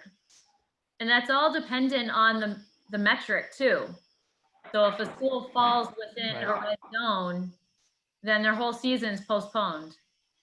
Their whole season is gone. So that certainly, will be a determining factor for schools. So whatever status you're in on September 18th is the first expected day of play, will be a determining factor for the fate of your season. And So we definitely want to keep everybody as far apart as possible, so we are in a good color on September 18th. Yes. And this is an obvious question, but I'm going to ask it anyway. So there's no tournament or anything, right? There's no playoff because it's, and it wouldn't count in any kind of standing, right? Because none of the leagues exist for this year, right? Nope. Okay. Allie, are all our student athletes returning, or do you see some who just say, no, you know what, not this year, I'm going to sit it out? Well, I opened Family ID probably a little over a month ago, and bless you, Jen. I opened it about a month ago for our athletes, so I'm starting to see more participate. But if people are reaching out to me, I'm saying, just register. So I don't think it's a matter. I really forgot what your entire question was, Emery. If they were, I think where I'm going with this is if there's some hesitation on the part of some athletes, is it possible that we may not even have the numbers to be able to participate in some of these sports? that had something to do with what I was alluding to earlier about cross country. But so, yeah, I think there might be some hesitation. Okay.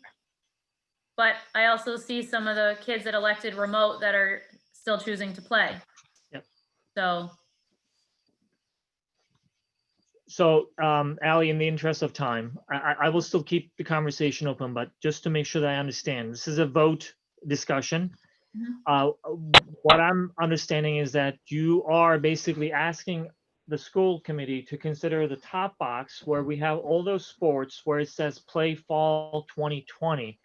And you're asking for the permission of the school committee to move forward with those sports in that box, correct? Yes.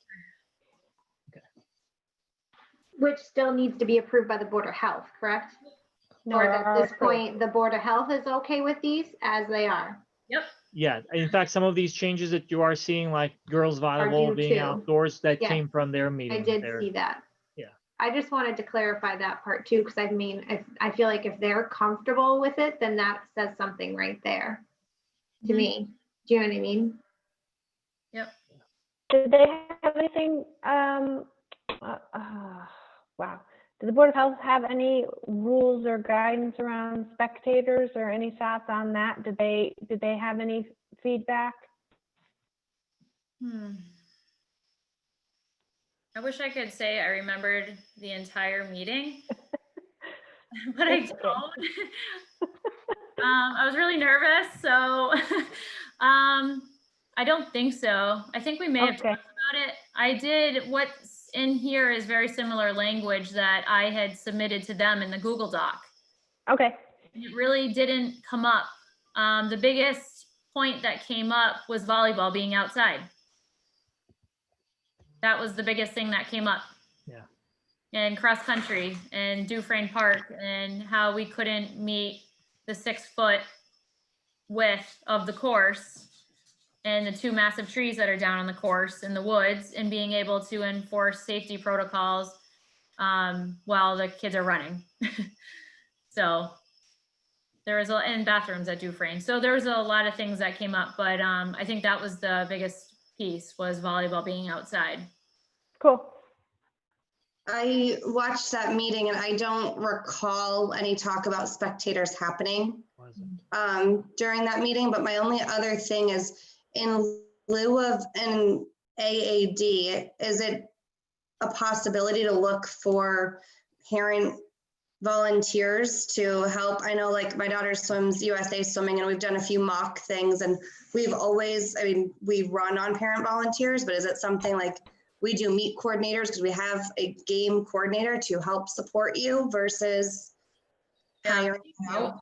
I appreciate that, Stephanie. Are you volunteering?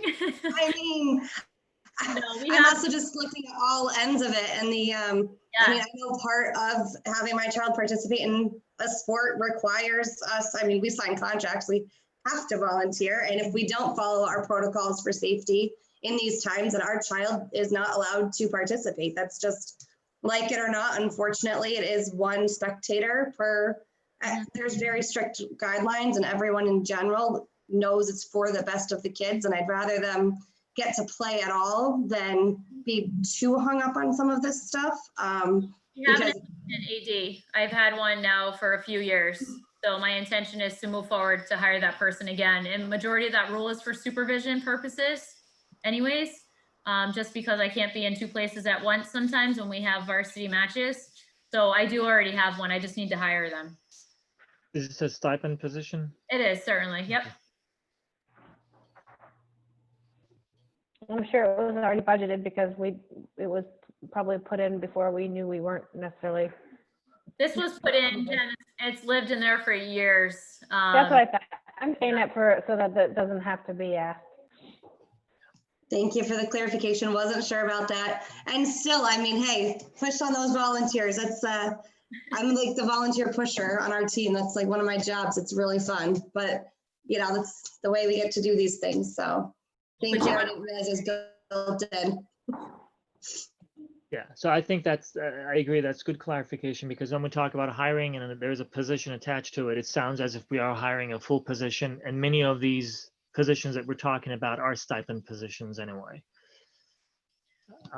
So I think the vote that we will entertain is related to approving the proposal to have the following sports for in fall 2020 in their modified form as outlined by MIAA.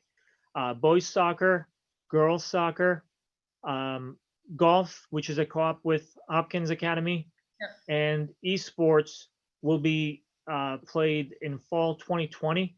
Girls volleyball will be played outdoors in fall 2020, and unified basketball will be practice only in fall 2020.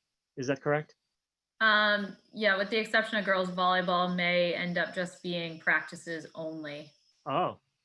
Because we're not in a league, we're an independent. So that's why I don't want to lose our status. I want to play the season so we don't lose that. I don't know what the exact rules are, but we And make practice will fulfill that requirement? Say it again? Practice will fulfill that requirement? Yikes, I hope so. We'll see. We'll know more. There's a lot of schools that for volleyball that are not playing for very similar reasons. So is it also fair to say that we need to have a structure around spectator participation, and that is not included in the vote that we're going to be taking tonight? That can come later, correct? How much later?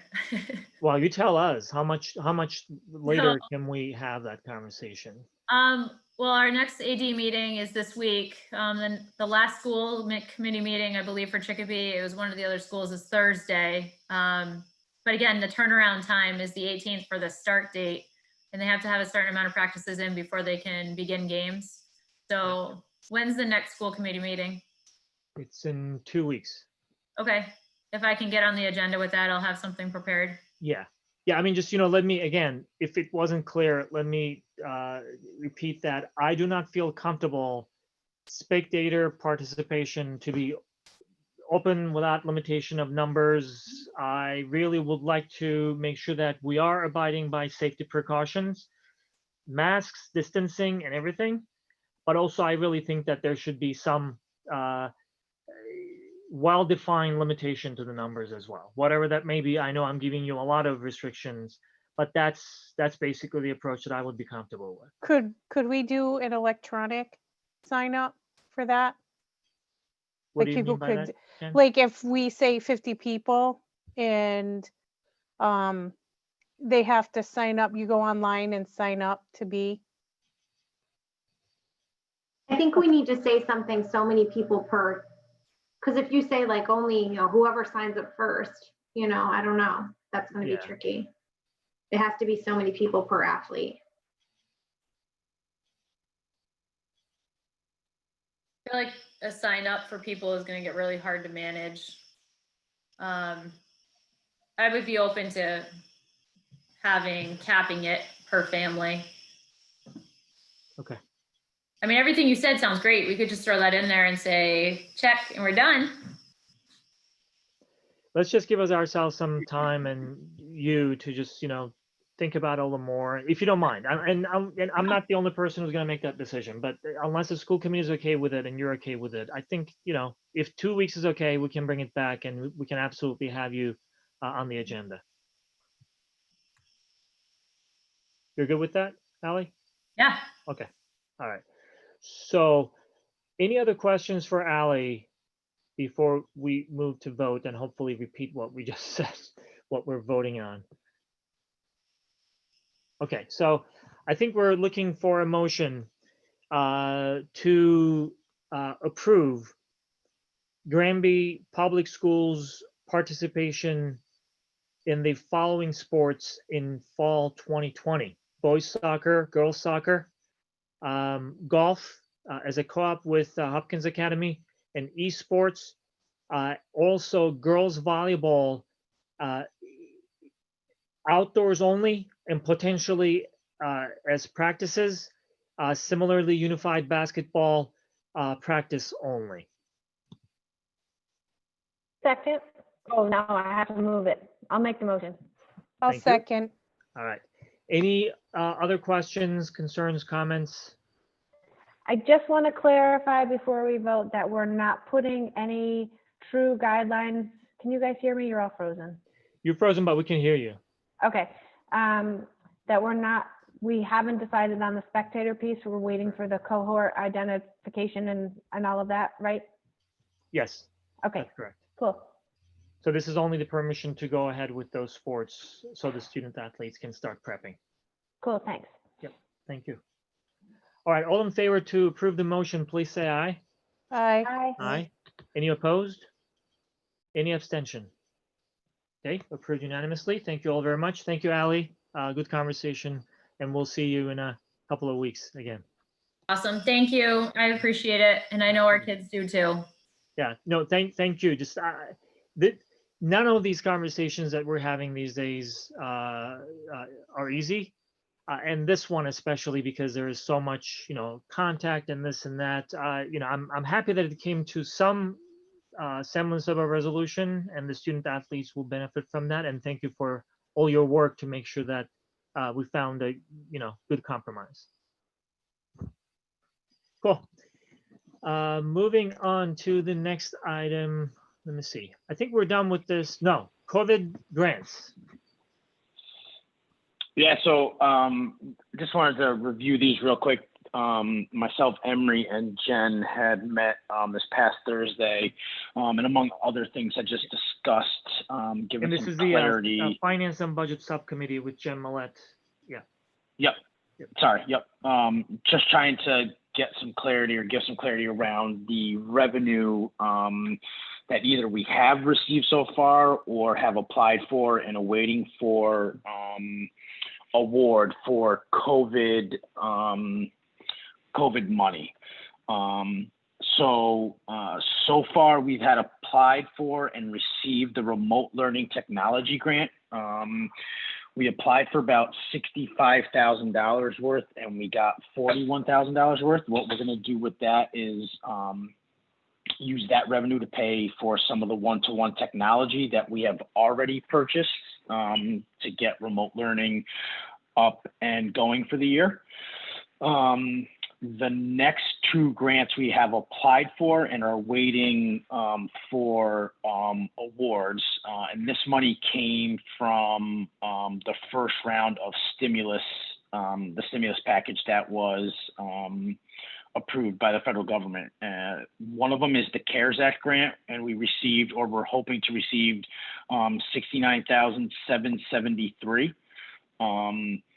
We put some technology on that, as well as PPE supplies. And then the next grant that we're awaiting is the COVID relief funding grant, which was $155,000. And we put a few things on there. We put some more PPE supplies on there. We put some more technology on there. We put some additional COVID related cleaning supplies and sanitizers,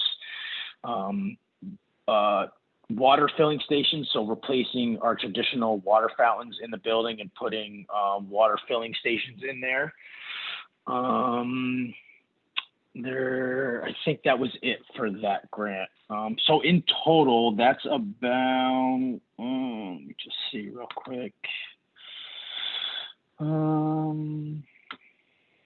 That's about, it's a little less than $270 worth of additional revenue. So this is on top of what our regular budget is for the year. So it's about $270,000 in additional revenue that will help offset some of the costs for getting the schools up and running for the start of this school year. One of the things, I don't want to call it a problem, but we apply for this money. We kind of put a few of the same things across these multiple funding sources, and it's really it's a moving game once we get this money in. So we put technology. We bought about $70,000 worth of technology. That's on about, I think, a portion of all three of these grants. And once we get those monies awarded, we get the final bills in for technology, we'll assign them to the appropriate grant. So it's a moving game, but these grants were strictly for COVID related expenses we opted for FY21. You could have gone back for previous fiscal year expenses. We opted to use it for fiscal year 21. So it was strictly to get your school district up and running for this school year, COVID related expenses. So I can certainly send this information to Emery, the details, and he can disseminate it to the school committee so everyone's aware of it. Can you please send it to everyone? It doesn't have to Sure. Yeah. through me. Certainly. Yep. But again, so Emery, Jen, and myself, we met Thursday, thought it might be a good idea to maybe clear up some of the confusion as to these grants that we talk about. So we just wanted to kind of give an overview of the revenue that we will be receiving. And this is in addition to the MEMA money that the town has received, that there are some things that we applied for on that grant. So this is in addition to that money as well. I don't know if there's any questions. I can certainly answer questions, but it was more just informational. Yeah, I see. I have a quick question because there's a big difference in these two words. I just want to get it right. Have we received those numbers, or are we hoping to receive those numbers? Those are what we applied for, correct? Well, yeah. So we should receive them. These were per pupil. They gave about $225 per pupil based on enrollment. This is where the allocations come from. It's from the first round of stimulus packages. It's 99%. We will receive this money. So we're just waiting. We've applied. We've put all the details in. We have to write give them some information on what we're buying, what we're using it for, and we're just awaiting the actual official award of that money. They weren't due. One of them was due August 15th and August 31st. So we're only a couple weeks out from when we submitted one of them. So I would say usually within about 30 days you hear when those funds will be awarded. But we should receive these grants. One of them, just to clarify, one of them we already received, which is the remote learning technology grant. We already received. The other two that were CARES and then the COVID relief fund, we're hopeful that we will receive those as well. And when we say we're hopeful, obviously these are grants and they go through the process, but they were intended for this type of expenditure to begin with, and we submitted on one of them that we were talking about well before the deadline so that, we would not miss any opportunities on that front. So hopefully we'll get these.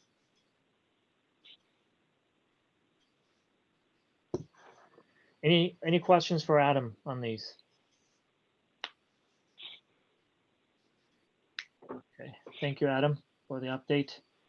Yeah, no When problem. do you think we're gonna? Well, you mentioned that in the next few weeks, but is there a deadline for these sources to inform us as well? No. No, there's not a deadline as to when districts will be notified. But again, I don't want to say we're guaranteed this money because we're certainly not. But these are essentially like our entitlement grants, like Title I. That it's a formula-based grant. That's how they came up with the allocation. So 99% will be receiving these, but I don't know what their timeline is on approving these grants and then getting award letters out to districts. Okay. All right. Thank you, Adam. I think that's it for the new business. Emery, Yes. is it okay if I ask the committee to revisit a vote that they recently took? Can you say more? So last meeting, you did a school choice vote. There has been an unanticipated consequence as a result of that school choice vote that was brought to my attention today by Stephen Sullivan from GRANBY Junior Senior High School. Since the 18th, when this vote to close school choice went into effect, he has had 5 GRANBY residents, for some reason or another, move out of GRANBY. These families contacted Mr. Sullivan in the hopes of continuing their child's education in GRANBY. In the past, the district would allow these students to register as school choice so that they could remain in GRANBY, but now he's not sure how to proceed. Many of these students have been in GRANBY for a number of years and would like to have that stability for their children. So I'm hoping that you would be willing to amend your school choice vote to allow these GRANBY students, who have been GRANBY students, to remain here. So so these are students who basically spend all or part of their educational time here in GRANBY, and unexpectedly they had to move to other towns, but they would like to remain as school choice so that they would continue with in their school district that they've known and with their peers. Yes. Okay. Stephen is on the call. He can probably speak to it. I see Stephen. Yeah, Go ahead, Stephen. yeah, that's basically it, Emery. And to clarify, they haven't all moved out of GRANBY since August 18th. I think some of them moved out of GRANBY earlier in the year and didn't notify us because they weren't sure about the process. And now they've called us, or we found out in other ways, and inquired, and they've told us that they're living in different communities. And then a couple others have recently moved. So I think it's definitely 4, and a 5th is kind of up in the air, trying to figure out what exactly they're going to do, if they need a residence in GRANBY, or what options they might have. And Stephen, thank you for that. Just to further clarify, I'm assuming these students were part of your planning. I mean, they were already in our numbers. They were part of the enrollment figures that you had. They were GRANBY residents at the close of, I don't know that everyone, at the close of the 1920 school year, or at the beginning of the 1920 school year, they were all GRANBY residents. Okay. All right. So my personal feeling in this is that we did have a vote, as you said, but that was really to address the overall school choice issue, and I think that would stand. But in this case, I am thinking about the well-being of the students and the connections that they have with the school district and how negatively they will be affected. So for, from that perspective, I will open it to the school committee, but since we already had considered them to be residents until they no longer were, in the past, we always had that inclination to keep students in the district so that they would finish it with their peers in their classrooms. They would be, they're part of the community. In fact, until they decided to move out, whenever they did, all those folks were part of the GRANBY community as well. Their parents, the families were part of our community. So for that reason, I see this a little differently than the vote that we took. I would not change that vote, but I would be willing to discuss this and see what we can do about this. So I'll turn it to the school committee. What are your thoughts? I see it as an exception because they were already here. And in the past, people, to keep the student with their peers, it's always been that they were allowed to stay, but through school choice. Right. So I see it as an exception, as somebody, these people are already here. It's not like they're trying to come in. They've already been here. Yeah. I also, just my 2 cents, think that the high school has notoriously not had the space issue that East Meadow has. So I think it's a very different situation too, where the high school has the room for school choice students. And I know me personally, I was all for school choice as long as we have students for our room for our residents, as well as, any additional. So I wouldn't see an issue with keeping the 5 students at the high school. Any other thoughts? I would say that I'm on the same page for that piece. The high school hasn't been really the one that's our spatial concern. Well, I would say it doesn't matter what building they're in, because even if they were East Meadow students, we'd want to keep them there. So I feel like the exception should stand regardless. I do agree with you, Jen, because they were point. already here before. Yes. Yeah, I agree. good point. All right, so this may actually be an easier conversation. It looks like we are all feeling the same way. These students have been part of our school community. They are our students. It's sad to see anyone leave the town, but I think it makes sense to keep them where they were, and I would like to make sure that we're all good, even though probably we don't necessarily need anything beyond this. Just if there is a motion to allow these 5 students to remain in GRANBY, let's just make it official and vote on that. You have a question, Carol? So we're only going to let these 5 in. What if Stephen or Bill gets a call tomorrow? So we're saying only 5. So we're expecting that this may be something I don't know. So if I can hop in, I agree with Carol. I don't know that anyone else is gonna move out of GRANBY and want to stay. I think, what Stephanie has said to the junior, senior high school, I don't think has been people's concern. And, I know I feel a little bit hamstrung by the change, and, I want to respect the decision that the school committee made. But we've had to turn away students in addition to these students that we're talking about. And I'm not saying we're going to call all of them back, but I think knowing that we can accept our students who have been previously on our rolls, I think that's a fair first step. And I hope that maybe at some point the committee would revisit it. I don't know for East Meadow, but certainly for the high school. I think for a lot of reasons, I think we benefit from it. So Stephen, are you saying? Oh, sorry. No, go ahead, Audrey. No.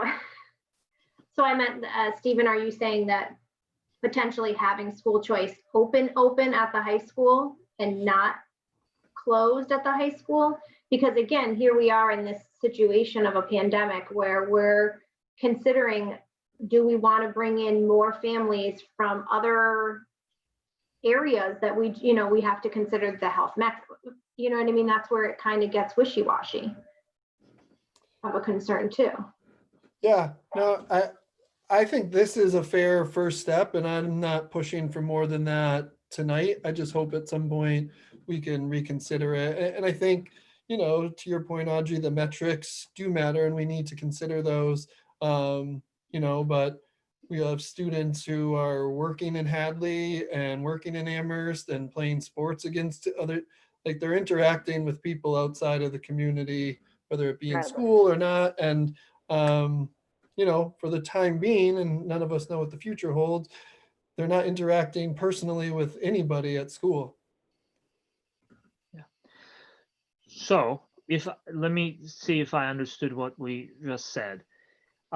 If a student who was a resident GRANBY public school student happens to move out of GRANBY, we will allow them to remain as school choice if they would like to remain school choice. Some of them may not. Some of them may just go and go to their new community school. But if they do reach out to us, if they were our student, we're gonna allow them to remain as school choice. Is that correct? That's what we would like. Okay. You missed it only for the high school, we're saying? Or I is didn't it- say that on purpose. I just want to see if we want to. I just Because I wanted to heard make you. sure, 'cause I agree with your motion, but I just wanted to make sure that it was, well, you weren't saying, I don't know if it was an actual motion. I agree with the words that you said. I just wanted to make sure that I was understanding. I'm a Yeah. hot mess. No, Sorry. that's fair. No, you're not, Jen. So our motion should say not just at the high school, but if they were a student of the GRANBY Public Schools in 2019 to 2020, that they will be allowed to continue to be a GRANBY student as a school choice student for the 2020-2021 school year. If they move out of GRANBY. If they move out and of want to GRANBY. remain as a, yeah, Yes? exactly. Yes. So was that your motion? I would say so. Okay. Sounded like it. All right. Yeah, so I can. Jacqueline, were you able to capture that? I just want to make sure that that's captured. You can replay it on YouTube. Yes, we can. Yeah, I'm good, but I can listen back. Okay. All right. So with that being the motion, is there a second? I already did. Oh, you did. Thank you, Jen. Any questions or discussion on this? Okay, all in favor, please say aye. Aye. Any opposed? Abstention? Okay, approved unanimously. Thank you all very much. And Carol and Stephen, thank you for bringing this up now. I'm glad you did because, I don't know how much time we would have if that was any later. So Yeah. Thank you all for the clarity. I appreciate it. Thank you. thank you. you. All right. Next up, I think it's a continuing business. yes, Updates from our safety committee. yes. So we had a health and safety meeting last Tuesday. Dick Bombardier provided the committee with an overview of his proposed metric using state data and GRANBY information. He's looking at 14 days rolling averages, but he's also looking at how it impacts GRANBY. He basically was focused on the fact that we went red and then within days we were white, and how, that in his mind, we were actually, we're green. We've had some cases, but the one day of red was the measurement day. And so they picked that day, and that was the day that we had, some high numbers. It wasn't an average, a rolling average, they used that single day. So he has developed a system to look at that and look at GRANBY and is comfortable in providing us with that metric. There was also discussion, Nancy Jenks brought to our attention that there should also be a school community data point.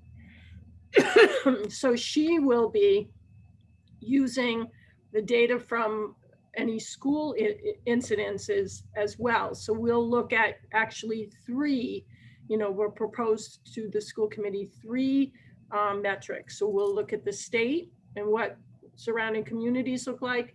We're going to look at what the Board of Health's take is on that data, because they are entering the data into Maven, which is the data fields that all communities enter into, and then Nancy by providing her data point.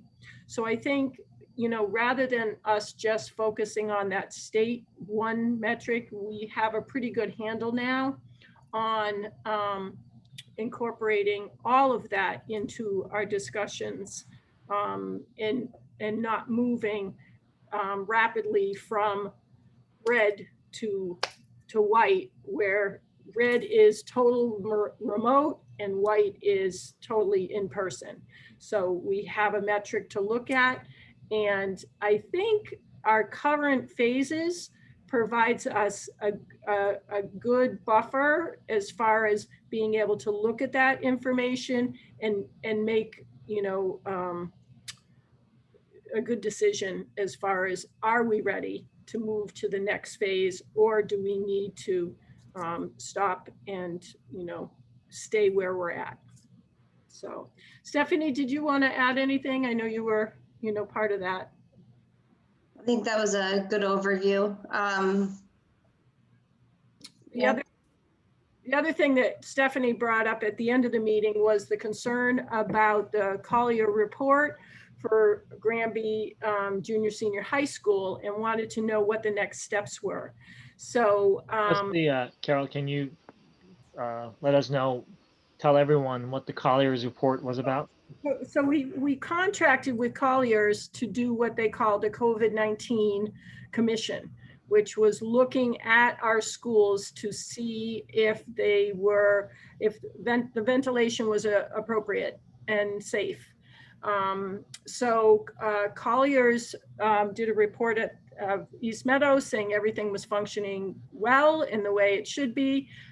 They did have some concerns with the univents here at the high school, and the reports were presented to the school committee and to the Board of Health, and the Board of Health said, this is the first piece of information we need, but we need to know, we need an air sampling. We need to know more about, the airflow in the buildings.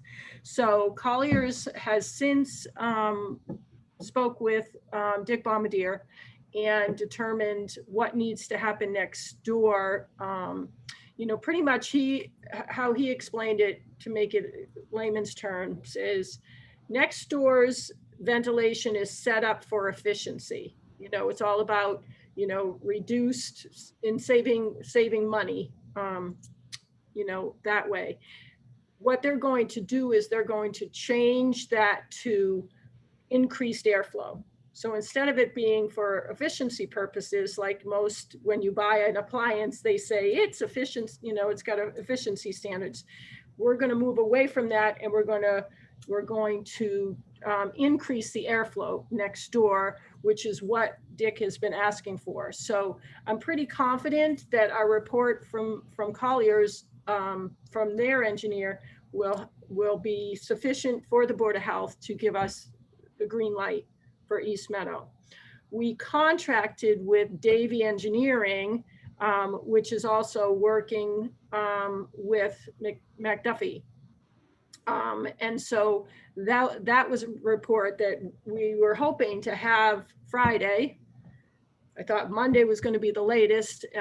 We still haven't received that report, and that report is focused on what we need to do here at Granby Junior Senior High School, to open.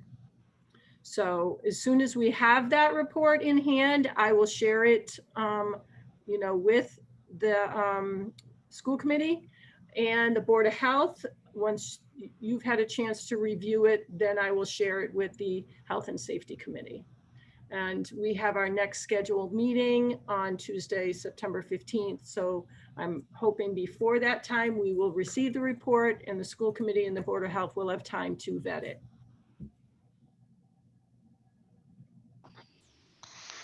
Cool. Anything else? I guess one other thing to add to that is there were other members of the safety committee that have asked a few times if the school committee was comfortable sharing Collier's report with them. I thought I shared Collier's report with. Yeah, I don't. We got that report. Are you saying to share with the public? The other members of the safety committee have requested to be able to see what all of this airflow conversation has, I guess, been based around. So they were requesting permission, and Carol said that she had to ask school committee. With the public, you mean? No, Or- with the members on the safety committee. Okay, I feel like there wasn't much in that report. Like, Yeah, I, and we I put don't. it I up on the personally don't have screen for any everybody. problem with that. Yeah. I'm We fine put it with up on it. the I don't know if screen. we need to vote on that, but I thought they were referring to the new one coming in, Stephanie. Well, here's. Let me just throw a little caveat in there.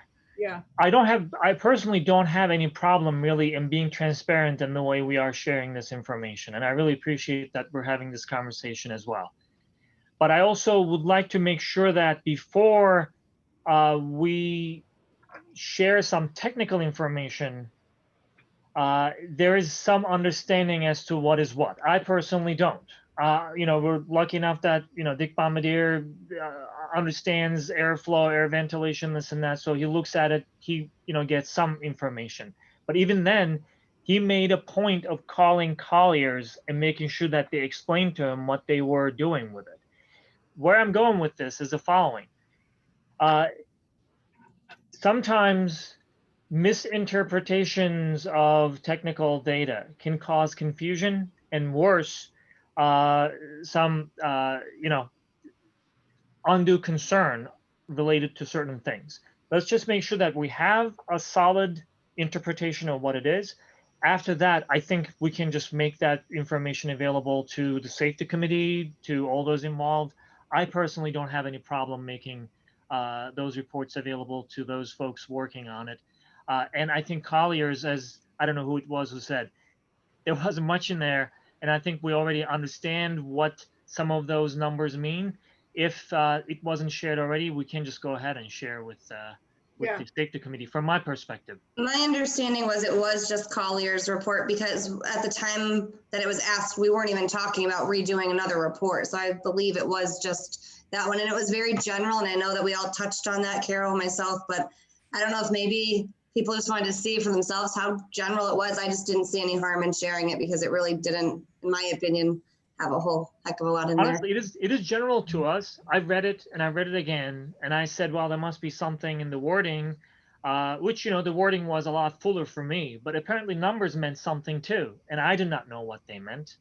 Folks who are closer to, those equipments, who do that for a living, they obviously understand what those numbers mean. That's what I'm talking about.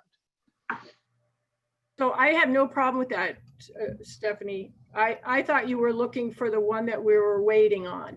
And I just wanted to make sure that the school committee had a chance and the Board of Health had a chance. I can certainly send that one along. Cool. Thank you. I was just trying to find it so I could do it, but I can't put my hands right on it. Awesome. Anything else related to the reopening plan or the process, Carol, that you wanted to add? No, as part of my superintendent's report, I shared with you moving on, I shared with you a slide that provides you with the remote and hybrid group. So that should be in the school committee packet. Is that the learning plans? Yes. Okay. Outline for you Let me by just grade. So hold the, on. Let me just share it. yeah, so the top line in orange is our total enrollment. So for, Can you see it? yeah, Okay. so the top orange portion is the total enrollment in that grade level. And then the remote, people that have signed up for remote are in the green. So it lets you know how many in each grade have signed up for remote for the year. It talks about the yellow are the phased hybrid. So those are people that want hybrid, but are looking for not to start right away. There is a couple no responses where we weren't able, there were no survey results for a few in like one in some grades, 3 in another. And then hybrid, which is the blue. So the blue lets you know how many people were ready to start right now. Carol, what does that mean? Just what's the difference between immediate start hybrid versus phased hybrid? So when I thought our plan was a phased hybrid. we are a phased hybrid, but there are some families who want to send their kids back to school this year, but they're not quite ready yet. So they may be, you know, a kindergartner, and kindergartens will start in October, but they're not ready in October to send them, you know, but they may be ready in February, you know, so they are interested in returning versus the remote is people that said, I'm not sending my child to school this year. And So now, you can, sorry, go ahead, Jen. Nope, go ahead. all right, so we're saying that these remote people, that's it. They're staying for the year, right? So when we do all of our planning for the cohorts and everything else, they don't even have the option to come back. They're done for the year. Well, they voiced to us that they have no intentions of sending them. They have a high-risk student, or they have a high-risk family member, and they don't want to jeopardize their family's health. No, I'm not trying to put parameters around it. I'm just trying to say, do they have the choice, or are they remote for the year? If they say change their minds, we will have to work on scheduling that. I know right now, you know, we have scheduled remote teachers with remote students for similar reasons. So we certainly have to look at that, you know, and look at the numbers.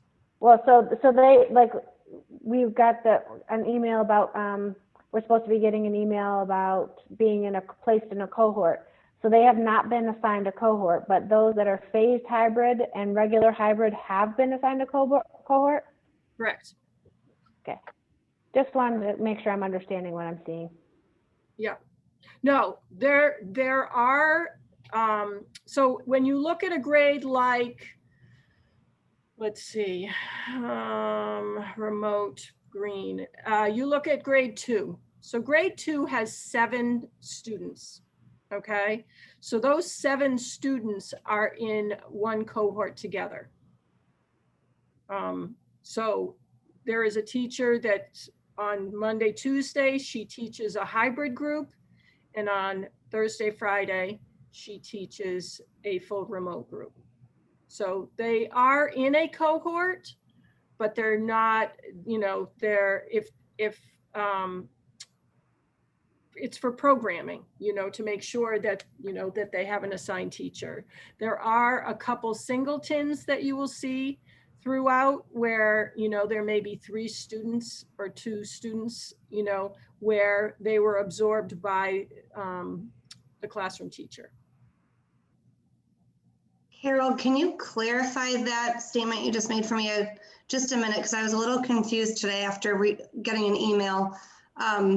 So My understanding from an email today was if your student was in cohort A, Monday, Tuesday, then on Thursday, Friday, they would have like independent learning with maybe a few pre-recorded videos. If you're full remote, what do those students get all 5 days?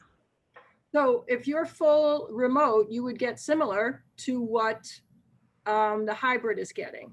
So if they're in the cohort, like there's 7 in 8 in grade 1, 7 in grade 2. So they're assigned a teacher that is going to teach those 7 and 8 kids. So they're going to get synchronous lessons 2 days a week. Well, actually 3, because on Wednesdays, the teachers will be doing all of their students on their class list. So they'll get 3, and the other 2 days, they will do independent and asynchronous lessons. So hybrid or remote, we're trying to keep similar, so the ones that are absorbed by a classroom teacher, they may have para support, to help them. I guess I need a little clarification too. So in this graph, yes, we're not looking at the numbers on the far left of 0 to 125. Yeah, because those don't mean anything. Yeah. So our phased hybrid kids are the ones that would like to be on our hybrid plan, but they're kind of waiting to see how their comfort level in coming in. So right. Even like our, 3rd graders or whatever that aren't coming until later, they may join in then, or they may choose to wait. Correct. But okay. They're already. But we're calling that the phased hybrid. And the hybrid immediate start are the ones that are coming in with their cohort indefinitely. Yes. I don't remember being there, that delineation when we were doing the. So on the survey, you could pick hybrid, but I'm not comfortable right now for hybrid or remote. So, people, we had a number of people say, I would like my child to come in person, but I'm not ready for them to come in person September 15th or October 10th. But, because they want to see how things go. Are kids able to get back? Are we staying safe? Is the spread not, have we, done enough safety to, not spread any COVID within the district? Where are we with it all? And they may say, I'm ready. I've seen you do kindergarten. I see you did 1st grade. We haven't had any problems, so I'm going to send my kindergartner in. And so we do have them in a cohort. But like there's 6th graders, there's 3 6th graders. So the 6th graders aren't even going into the building until sometime in January. Right. So everybody is remote right now. So they're getting, the classroom teachers are absorbing those students, and they will get 3 days of synchronous learning, or asynchronous recorded lessons. But I guess some of those options, like when I filled this out, hybrid immediate start is certainly not January, Well, the phases were all determined by the reopening committees and supported by the school committee. I know, and I didn't vote on the phases because I still don't like them. I didn't like them then, I still don't like them now. So I guess to touch on that, to clarify again, so say our upper grade students that aren't returning to the building until December, January, would they just absorb almost a full remote learning Monday through Friday, or are they still going to have 2 days of independent work? They're essentially full remote. Is following a 5-day-a-week schedule. Okay. They're in block scheduling. So they're doing three classes a day, or 4 classes a day for, you know, their A, B, C, D, and then E, F, G, H is the following week. But that's the high school. For high school, I was confused. The high school block schedule, I understood. I was confused for East Meadow for our grades. I was saying for our grades 4, 5, and 6 that don't return until December, January, would they just get a Monday through Friday remote schedule? They'll get their, they'll do synchronous learning. They're all remote. Right, that's my question. They're all remote, so. They'll have 2 hours a day of synchronous learning until they move into the hybrid. When But kids, their hybrids aren't until who knows when. right, so if We you don't have dates around any of that. no, we have a start date, and then we look at the data and determine whether or not the next start date, you know, for the next group will start. So it was on September 28th, we have our first group of students entering the building, and that will be our high needs students. If all goes well, 3 weeks from then, we will, you know, start the next, and I believe it is grade 1 screenings would start. So we would be adding them in, so. So for clarification, so while everyone is full remote, the kids are receiving 2 hours a day of synchronous learning. At East Meadow. And then they will be assigned independent and specials, enrichment things to do the remainder of the day. At the high school, they are holding school as if it's in school. It will start at 7:30 with first period, and they will have 4 classes a day. So I guess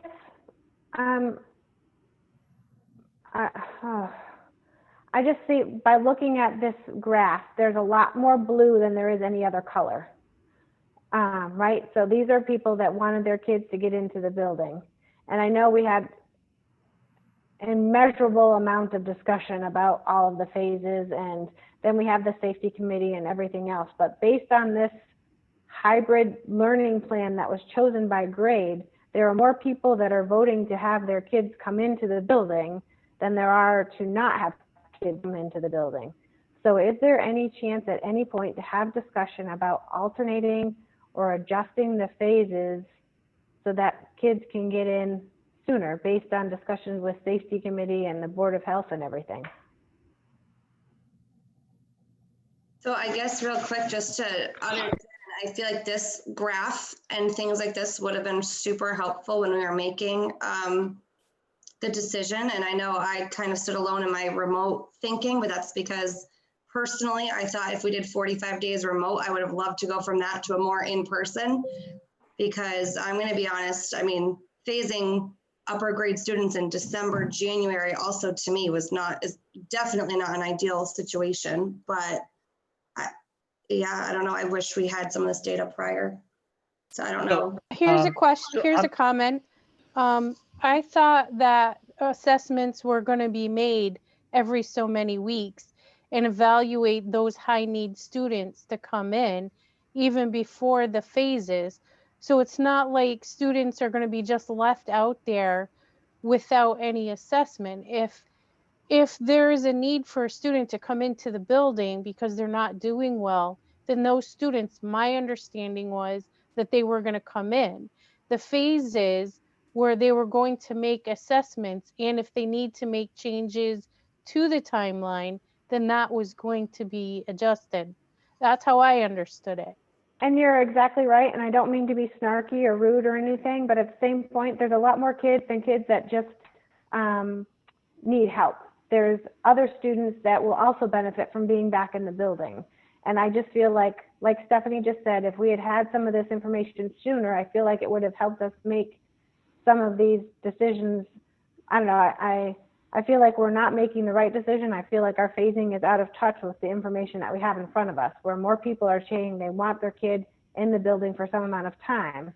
And I understand we've got, you know, kindergartners and pre-K and 1s and 2s in there, but for some of these older kids, for 4, 5, and 6 kids to not be in school when almost all of the high school will potentially be in school, I have a problem with that. My kid, I'm lucky, my kid is going to do okay because she's that kind of a student. They both are, but it doesn't mean that there's not other benefits from being in the building. And I feel like when we see that, you know, there's 36, 39, 41, 44, 33, 46, 38, 38, 40, 34, 49, 50, 39 of kids that want to be in school in our very small classes, that to me speaks louder than the fact that we've got not a lot of people that are worried necessarily about the phased-in hybrid or choosing remote for the year. And so I feel like we need to have the conversations with the safety committee again or whatever. And because we have these protocols built in where we're going to be reassessed, that we can reassess and we don't have to have these built in. I find it very frustrating when I look at this data that we have in front of us that people, they're ready. You know, we want to be safe. We want to have kids being safe. We're doing masks, we're spreading them out, but we're doing a hybrid so that we can get the kids in, but we're not really getting the kids in. But So we a need to couple of- go couple slow of, too, though. So couple of quick notes.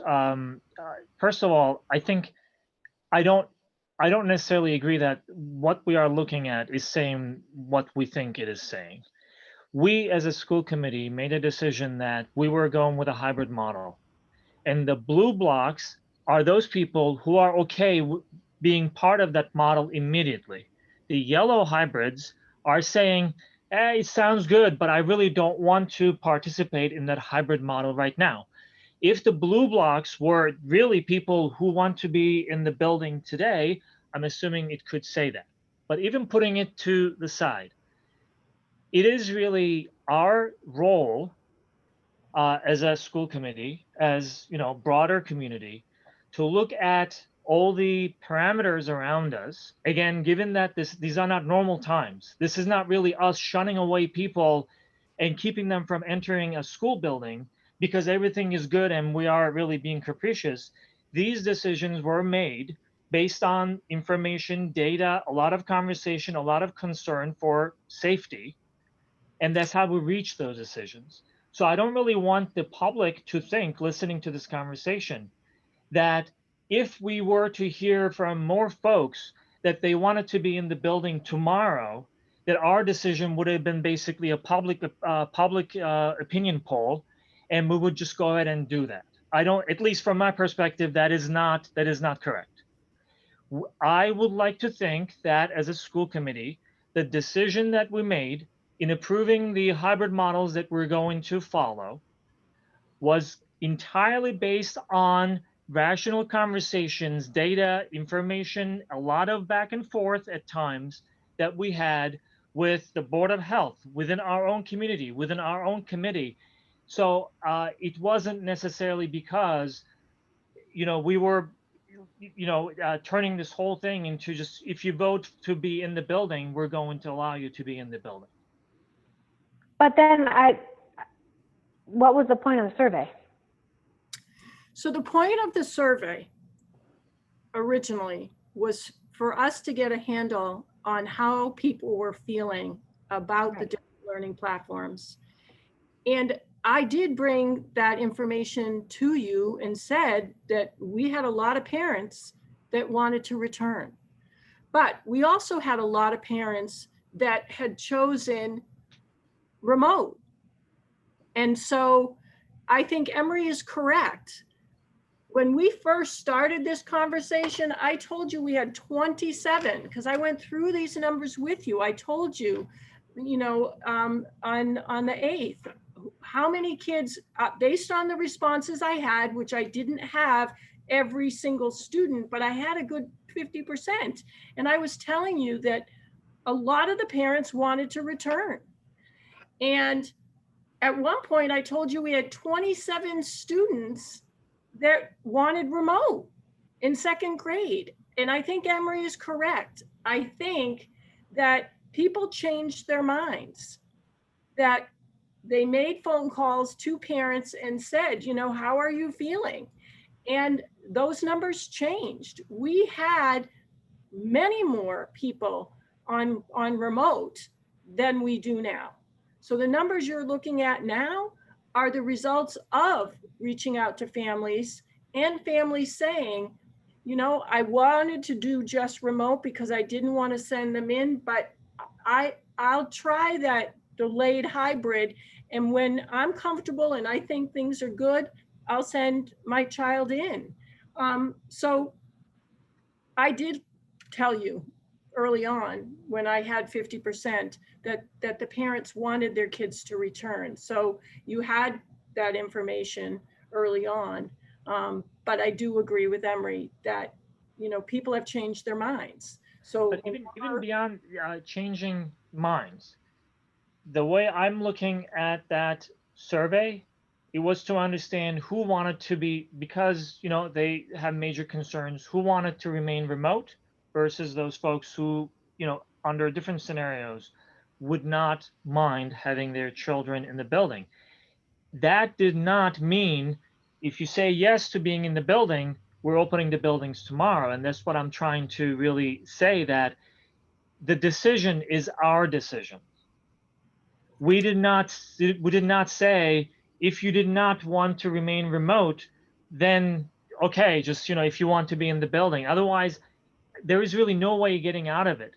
The decision is the committee's decision because of that. We evaluated, we considered a lot of different information points and data points to come up with that hybrid model.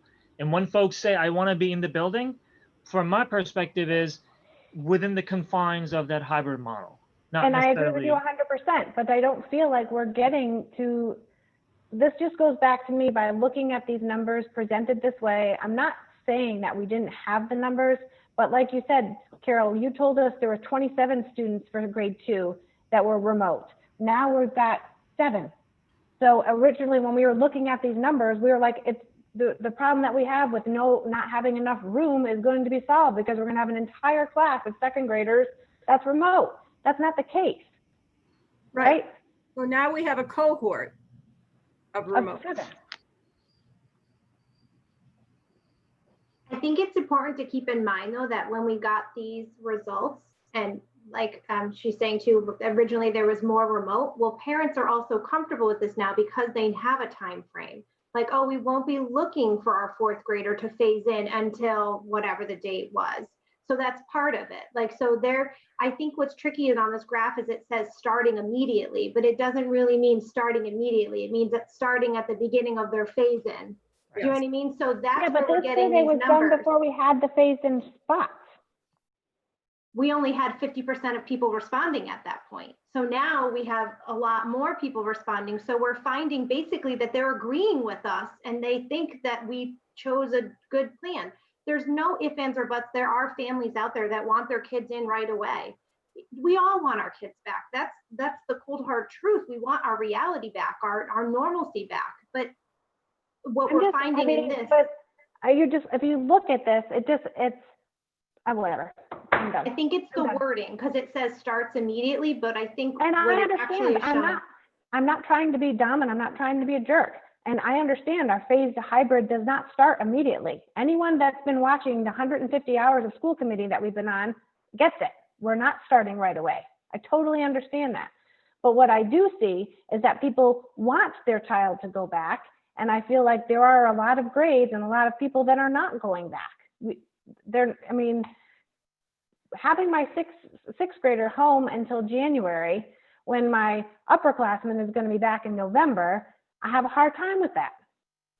And I know there's a lot of other people that are out there that are feeling that way too. Like, hey, I voted for hybrid, and I know everyone's going to tell me that if I want my kid to go in, I can do that. But it's not just my kid. I'm out there for a lot of other kids. And it comes down to the problem that I've had with the phasing that goes back to when we first started about the phasing. I feel like these numbers, the way they're presented, feel like people want to go back, and I feel like we maybe need to have some chance after we get some people in to relook and possibly move up some of our phasing so that people can get back. So I just have a comment. I thought when we were doing this, it wasn't, I understand, believe me, that kids do need to be in school. I thought we were also doing this because of the teachers, making them feel comfortable that we're not going to have everybody in the building. We're going to get the younger classmen to understand what they need to do, what their responsibilities are, and to have the teachers feel safe about everybody being in the building. And I understand they're like divided, except for when you start off with a small group and understand how that small group is going to work and how that busing is going to work, because it's not just the classroom, it's everything else.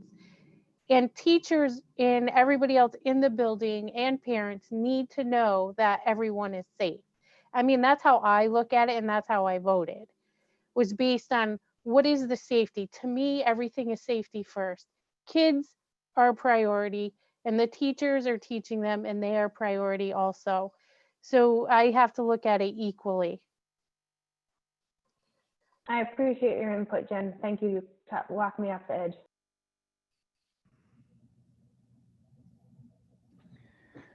We're good? Yeah, honestly, the conversation that we're having is basically the, what is it, $60,000 conversation, right? But data will be confusing sometimes. And, anyway, any other questions on the survey data for Carol?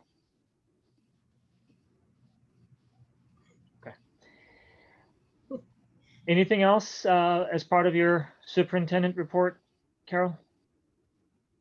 No, Emery. I Okay. think that was. All right, thank you. You're welcome. Adam. Still awaiting some information from the to start our FY20 year-end process.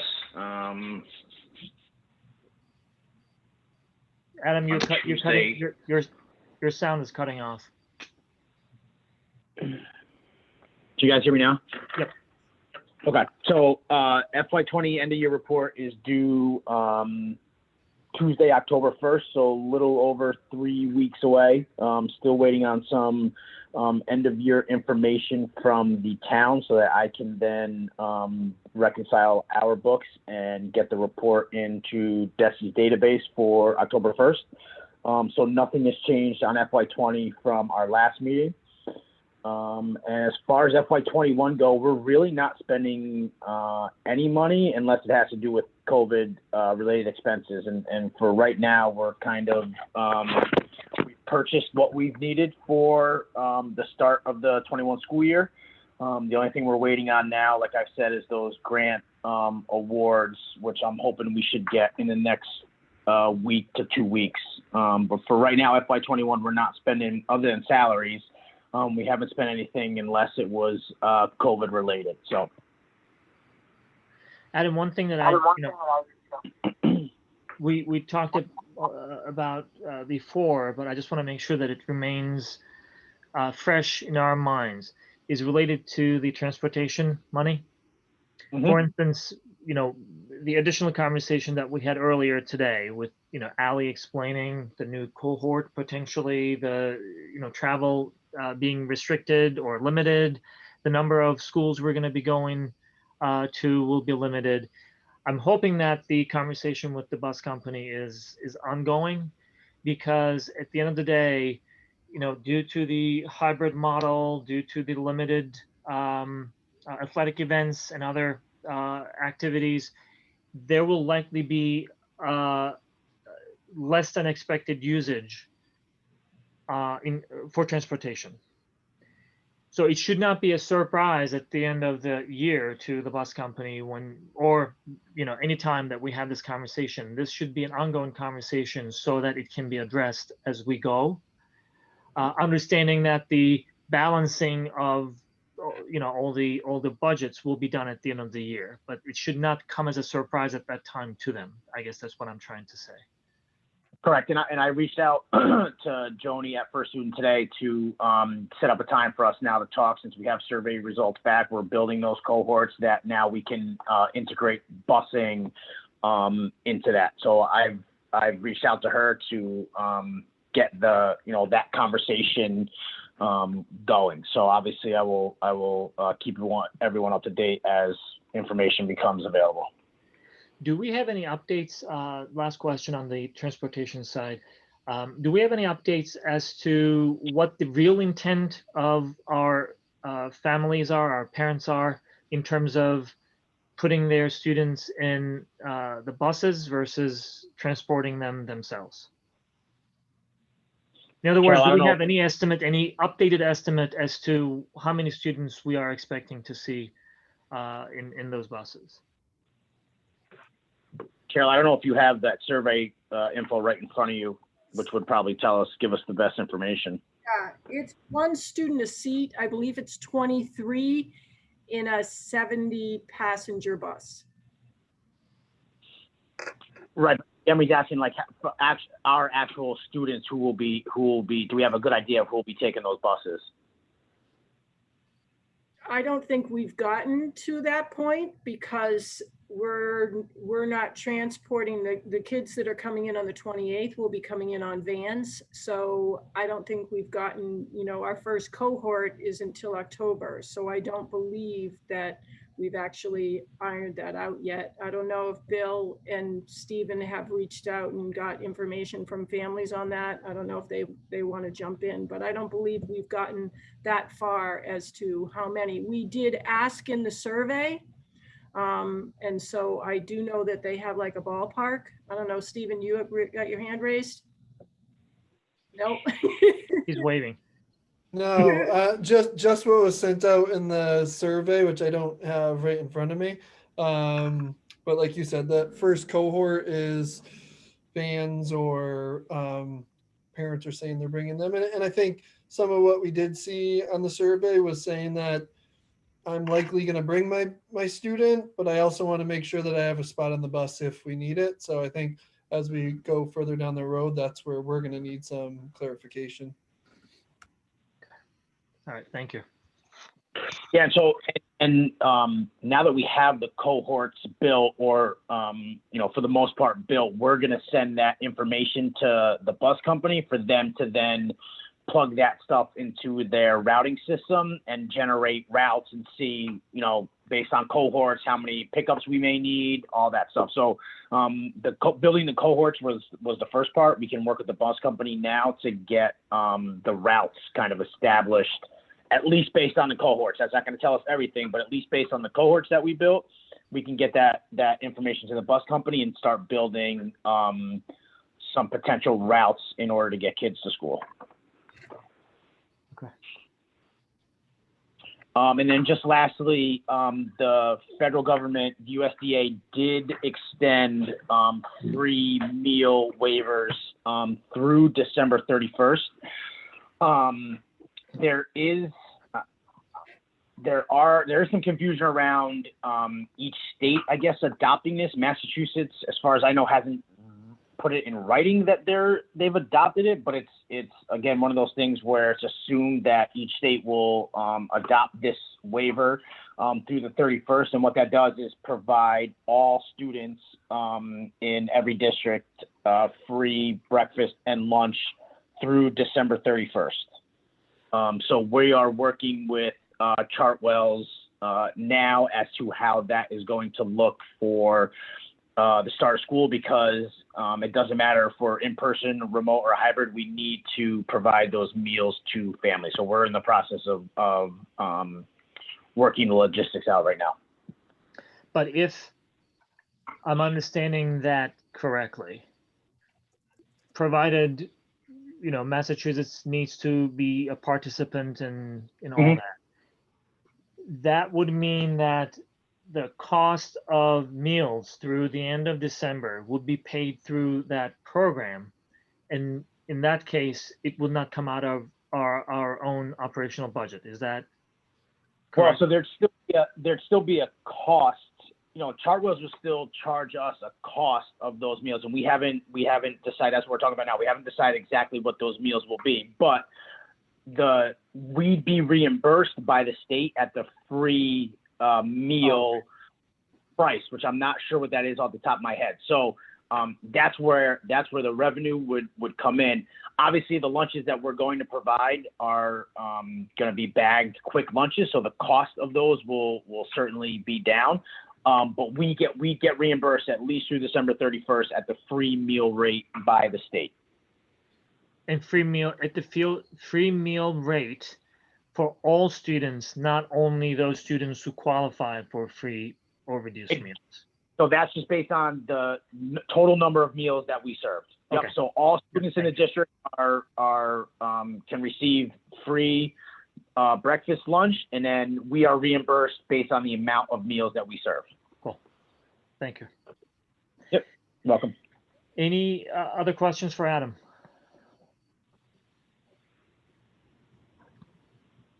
So as you may remember, and let me just say it one more time, the Finance and Budget Subcommittee is scheduled to meet before our school committee meetings.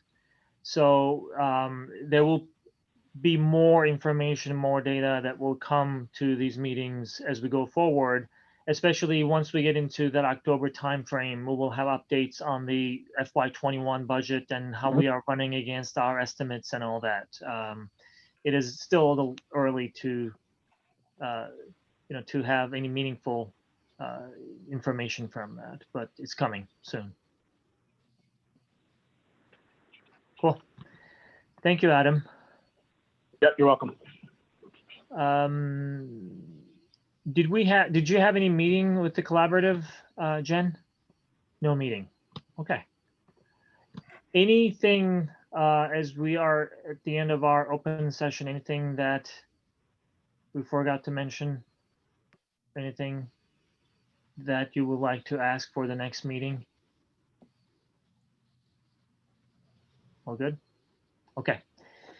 So this brings us to the end of our open session. We have an executive session, and we will vote to enter into executive session under Massachusetts General Law, Chapter 30A, Section 21, Part 3, to discuss strategy with regard to collective bargaining, as doing so in an open session may have a detrimental effect on the bargaining position of the committee. The committee will not be returning to open session, and we're gonna have a roll call. Sure. Ms. Shudak? Can you guys hear me? You're on mute. I am? No, Audrey is. Oh, okay. Yes. Usually Okay. you can hit your space bar. Yes. Ms. Millett? Yes. Ms. Bartos? Yep. Ms. Parent? Yes. And Mr. Everin? Aye.